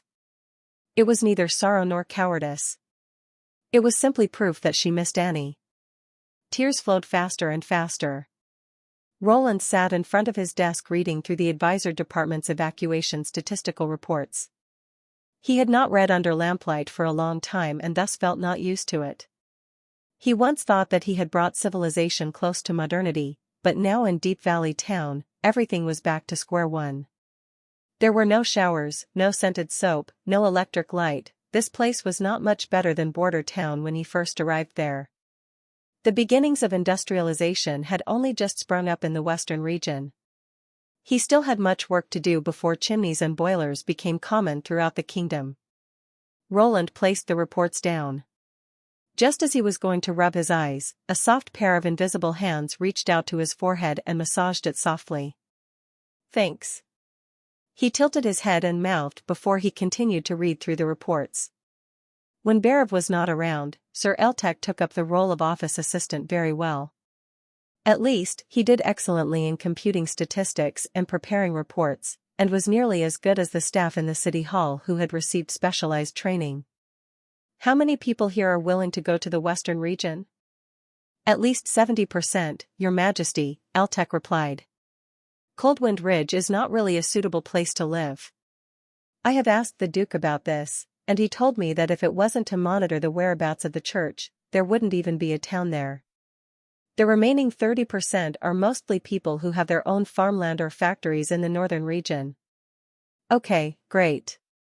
You may now begin the planning. Try not to let the ships return empty. Have them bring along a number of people every time, so that more people may go earlier to the western region. But, over at Duke Calvin's side, I'll explain it to him. Roland drank a mouthful of tea. Anyway, after the war ends, no matter whether we win or lose, there'll be no need to station people at Coldwind Ridge anymore. What's wrong, Your Majesty? Eltek asked. No, nothing. Just after he said whether we win or lose, Nightingale abruptly covered his mouth softly so that he held back those words. Anyway, just do as I say and it'll be fine. Yes, Your Majesty. Just as Eltek was about to leave, a personal bodyguard, Sean, opened the door and walked in. Your Majesty Roland, there's a woman outside the castle who wants to see you. After she was stopped by the guards, she knelt on the ground and vowed never to leave until she sees you. Now? He subconsciously took a look out of the window. The entire town was in the midst of a quiet night. Yes. It seems that she deliberately chose to come at this time. I have seen her twice before in the castle area during daytime. And, Sean paused and hesitated. She claims that she's Mrs. Wimbledon. After hearing this reply, Roland nearly choked on his own saliva. Impossible. As far as he knew, the fourth prince had never been to the northern region before. When the woman walked into the study, Roland was impressed. Her looks were not particularly outstanding, but her facial features possessed a peculiar charm. Her small and thin body had an inexplicable sense of steadiness and gentleness about it. To use a common expression, she was obviously not big in size but looked like a very capable housewife. The mud on her long dress even more brought out this blend of femininity and strength. "Dear Your Majesty." The woman curtsied and greeted. "Olivia of Coldwind Ridge pays her respects." "May I know what you mean by Mrs. Wimbledon?" Roland went straight to his question. "I heard from my guard that you deliberately waited until night to enter the castle. Are you clear about the consequence of using this name for deception?" "Pardon me, Your Majesty. If I didn't do so, you won't even see me." She bit her teeth. "I can't be considered your elder brother's real wife, but we were once in love." As expected, it was just a fraud. Wait, Roland suddenly shook. What did she say? My elder brother? You mean Timothy? She shook her head. Gerald? Olivia's face reddened, and she immediately knelt on the floor. I know that Gerald had designs on the throne, but he's now dead. Your Majesty, can you please help me on his behalf? I beg you. Chapter 618, A Posthumous Child. Hearing what Olivia said, Roland could not help sighing with mixed emotions. It was not a complicated story. When Gerald Wimbledon had served as the commander of the Frontier Guards, he had made his customary visits to Coldwind Ridge during each year's months of demons to assist the church in fighting against demons. In one of his stays here, he had met a bar girl called Olivia in a tavern and fallen in love with her. Given Olivia's status, it had been impossible for Gerald to marry her or make public their relationship. In the end, he had secretly bought a residence in the town as their love nest. Roland could not judge from the story whether it was true love or not, but he knew from Prince Roland's memories that Gerald had indeed refused marriage alliance with other nobles and had had no other lovers in King City. As what Gerald had done was quite incredible for an adult prince, there was even a rumor remembered by Prince Roland that Prince Gerald was a homo. The content of the encrypted letter that was presented by Olivia was even more incredible.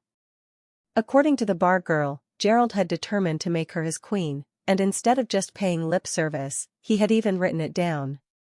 If the written evidence had leaked out, King Wimbledon III would have given Gerald a really hard time. Good times had not lasted long for Olivia. Quickly after the news that Timothy had sentenced Gerald to death had reached the northern region, her quiet life had come to an end and miseries weighed on her life continuously. The guards left by Gerald had left without saying goodbye, and then her house had been burgled. With no source of income, she had had to go back to work as a bar girl in the tavern again. Yet her bad times was not over. The owner of the tavern was still bitter about her sudden leave before and started to paw her now and then. He even coerced her to sleep with him. During the most recent 6 months, Olivia's life was terrible. The owner's wife did not dare to complain in the owner's face, so she vented all her anger on Olivia. The owner often ignored what had happened, and sometimes even joined his wife in bullying and humiliating Olivia. Roland would never criticize her for being weak-minded, as it was not surprising to him at all that she submitted to the unjust treatment. As a helpless ordinary woman, she had to face the biggest challenge in her life now, which was surviving. As for the disappearance of the guards and the following theft, Roland thought that it was not a coincidence. Given that the thief had been able to break into her house precisely when she had been away and had easily spotted the place where she had hidden her money, it must be an inside job. So what can I do for you? Roland asked Olivia. He decided to help her. It was not because of Gerald, a person who he had never met and could even be considered a half-enemy based on Prince Roland's memory, but because Roland just wanted to help this remarkable woman who had endured such a misfortune but still waited patiently for a chance to save herself. Besides, for Roland now, helping her was a simple task. He did not covet his elder brother's wife as one would expect. He swore. I want to leave the tavern. Your Majesty. Could you find a new job for me? Olivia answered in a low voice. Are you sure you still want to stay in the northern region? If the owner of the tavern can't forget about you, he won't let you off easily. You can go to the western region by ship. You'll get a job, food, and even a house there, Roland said while spreading out his hands. He did not want to degrade himself by getting involved in a civil dispute like this. After a little hesitation, Olivia replied in an even lower voice, "Your Majesty. I want to stay here. I think she's afraid of you. As an ordinary woman, she's at least half as beautiful as Edith. It makes sense for the tavern owner to drool over her," Nightingale whispered in Roland's ear. Roland said in silence, "Nonsense." After talking to Nightingale with the lip language, he nodded to Olivia and said, "All right, I'll tell Duke Calvin to fetch you to City of Evernight. It's getting late now, Sean can find a hotel for you to sleep tonight. I shall never forget your kindness, Your Majesty." She knelt down again and said, "But I have to go back tonight." "It's up to you," Roland raised his eyebrow and said. He turned to Sean and ordered, "Give this lady a ride." When Olivia reached the door, Roland suddenly asked, "By the way, do you have any child with Gerald?" She seemed startled and after a while answered, "I'm sorry, Your Majesty. I didn't have any child to carry on his family name." After she left with the guard, Nightingale stepped out of the mist and said, "Her last sentence is a lie." I know." Roland twitched his mouth and said, "She isn't a good liar, and that explains why she was forced by the tavern owner." "For the kid?" "The owner must know that it was Prince Gerald Wimbledon who took her away. He was also clear about what would happen to the kid if Timothy found out the truth. To protect the kid she had with Gerald, she had to do what the owner wanted. I'd guess that's probably the case." "Do you need me to investigate it for you?" Nightingale asked. Roland stared at Nightingale for a long time and then summoned up a meaningful smile gradually curl his lips. He said, "Are you worried that I'm planning to bury this secret forever like Timothy?" "Relax, I won't harm innocent people. Even the family members of Duke Ryan are still under a house arrest in City of Neverwinter. A feudal ruler would spare no one in his enemy's family, but Roland did not like this idea of collective punishment, let alone killing a bastard child of a civilian woman, who apparently was not a threat to the throne. "No matter what you say, I'll carry out your commands," Nightingale said slowly. "I see. Well, give me a massage now." Roland took her hand and placed it on his shoulder and said. Olivia went back to her wooden cabin which was built for immigrants. Her footsteps woke up the sleeping baby. "Wah wah wah." The baby cried. The tavern owner's wife immediately started to shout in the next room. "Damn it, make him shut up. Otherwise, I'll put him down in the toilet and dump him into Soundless River. I'm sorry. I'll quiet him down right away." Neglecting the coolness of the night in Deep Valley Town, Olivia hurriedly took off her dirt-stained dress and held the baby in her arms. The baby instantly pressed close to her, skillfully searching for the nipple. She finally let out a sigh of relief. She felt lucky, as she was right about the tavern owner who had not come back yet. Since they left Coldwind Ridge, he had become more and more ill-tempered. He spent most of his time in the local taverns and gambling houses, and seldom touched her. That was why Olivia had the chance to slip out of the cabin in the evening to ask Gerald's younger brother for help. She did not dare to tell Roland that she had a child with Gerald or to go to the western region which was under complete control of the king. She was afraid that His Majesty would not want this child to exist. When that happened, she would be unable to protect her child anymore. Olivia gently touched the baby's head.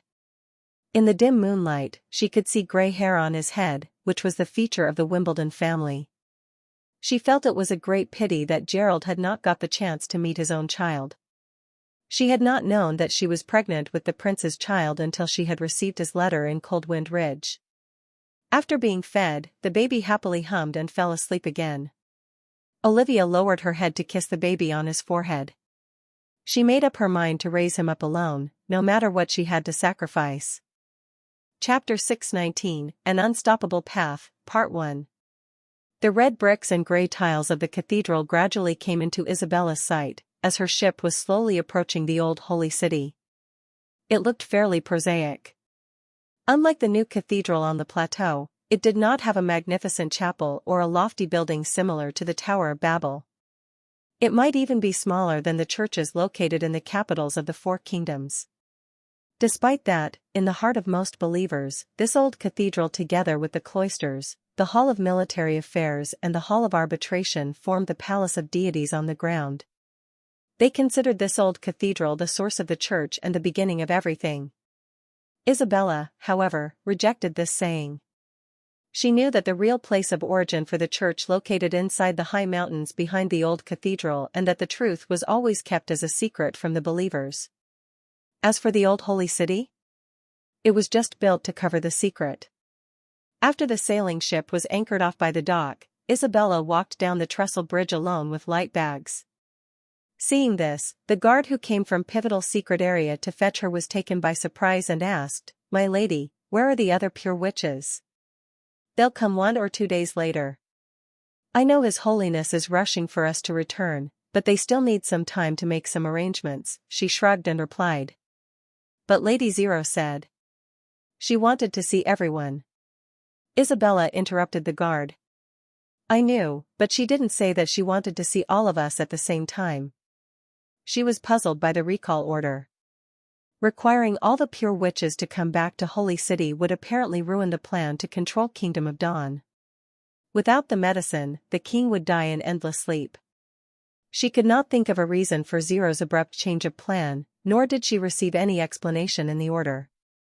She's getting more and more like a real pope, Isabella thought, feeling a little unhappy.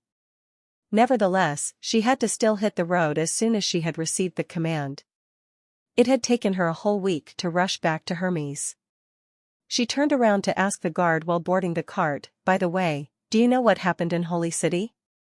The advance force of the church fought a battle against the army of Kingdom of Grey Castle at the foot of Coldwind Ridge. The guard hesitated for a while and answered, "And I think you'd better ask Lady Zero for the details."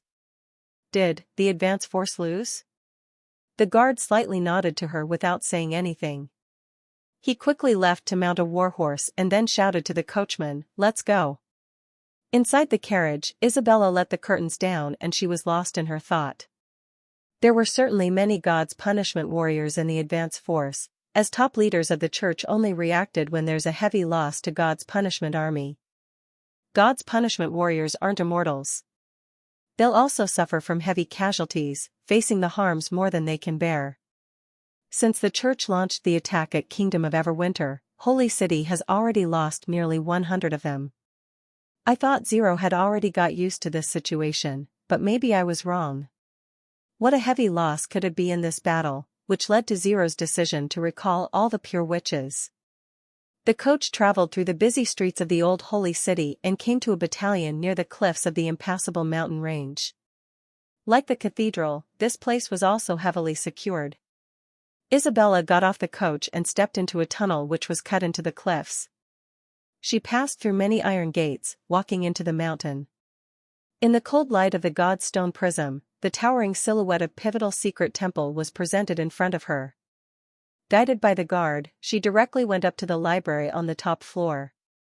When she opened the door of the circular hall, the present pope was standing by the window and looking out, who seemed lost in thought. "What's the sticky business that makes you forget about Kingdom of Dawn?" Isabella came up to Zero and whistled to her. "No matter what it is, why don't we leave Gentlewoman and Black Veil there to stabilize the situation?" Zero did not answer her question. Instead, she pointed down to the people, asking, "What do you think they look like?" Isabella frowned and asked, "Is that related to what I'm asking?" Zero ignored Isabella's question again and said, "Those humble, ignorant people are on the go all day long without knowing what for, just like ants. Maybe that's also how deities think of us. We devote ourselves to bloody wars and then die on the battlefields, knowing nothing about the cause of this situation. Only standing on the top will give one a view of the whole world. Fortunately, now I get one more step closer to divine will again." "What is your point?" "As long as I can devour the new king of Kingdom of Grey Castle, my chance of winning the battle of divine will significantly increase." Zero smiled, her eyes were shining with an unusual excitement. "I somehow feel that it's deities who sent him to me." After a moment of silence, Isabella said in a deep voice, "I just want to know how many God's punishment warriors were killed in the battle at the foot of Coldwind Ridge." 150 were killed on the battlefield and 11 died on the way back to Hermes. However, the enemy hadn't even got a scratch. Neither big shields nor spear throwers could break through the defense line of Roland's army, Zero said while staring at Isabella with her gleaming eyes. Isabella's heart vibrated in a sudden and her mind was in a tumult. How come the God's punishment army suffered even a heavier loss in this single battle than it did in the battles during the months of demons and the actions of capturing Kingdom of Everwinter and Kingdom of Wolfheart? What makes the Prince of Kingdom of Greycastle so incredibly powerful? The witches? The knights? No, not them. Even a mountainous fearful beast of hell will die when it's besieged by God's punishment warriors. How did he manage to do this? A dreadful snow powder weapon, Zero said as if she saw through Isabella's mind. Even mortals could operate this kind of weapons. They could shoot targets 1,000 steps away. They broke the armor's plates and iron shields, and they're firing non-stop. Our warriors became easy targets for them. After hearing the process of the battle, Isabella took a deep breath and the look on her face was uncertain. After a long while, she said, "So, you've lost." It's indeed a defeat for the church, and Solidal took the enemy too lightly. Isabella suddenly interrupted and said, "No, I didn't mean the battle. Do you remember? You told me only the winner was the deity's chosen one, and now you're clearly not the one. You think Roland Wimbledon is the one who can win the divine smile instead of me?" Zero peacefully asked. Isabella could not help but raise her voice, arguing, "Don't forget about our goal. We must defeat the demons in order to enable mankind to survive. I don't care whether the church is the one to realize that goal. Given what happened during that battle, it's clear that even if you pool all your strength to defeat and devour Roland, it'll do no good to our goal. His army and witches will be slaughtered, God's punishment army will also suffer a heavy loss and in less than half a year months of demons will arrive again." For one split second, Isabella thought Zero was going to kill her, but Zero did not react until she finished. "So what do you want me to do?" the Pope asked softly after a long silence. Chapter 620, An Unstoppable Path, Part 2. Tell Roland Wimbledon our goal, the truth about battles of divine will during this 400 years and the secret of the church. "No, I mean secret of the witch union," Isabella said explicitly. Since Zero became the Pope, all the pure witches who belonged to the pivotal secret temple had been able to come to this library and know the true facts about battles of divine will. What if he doesn't believe us? He will. Bring him to the illusion room in the Reflection Church.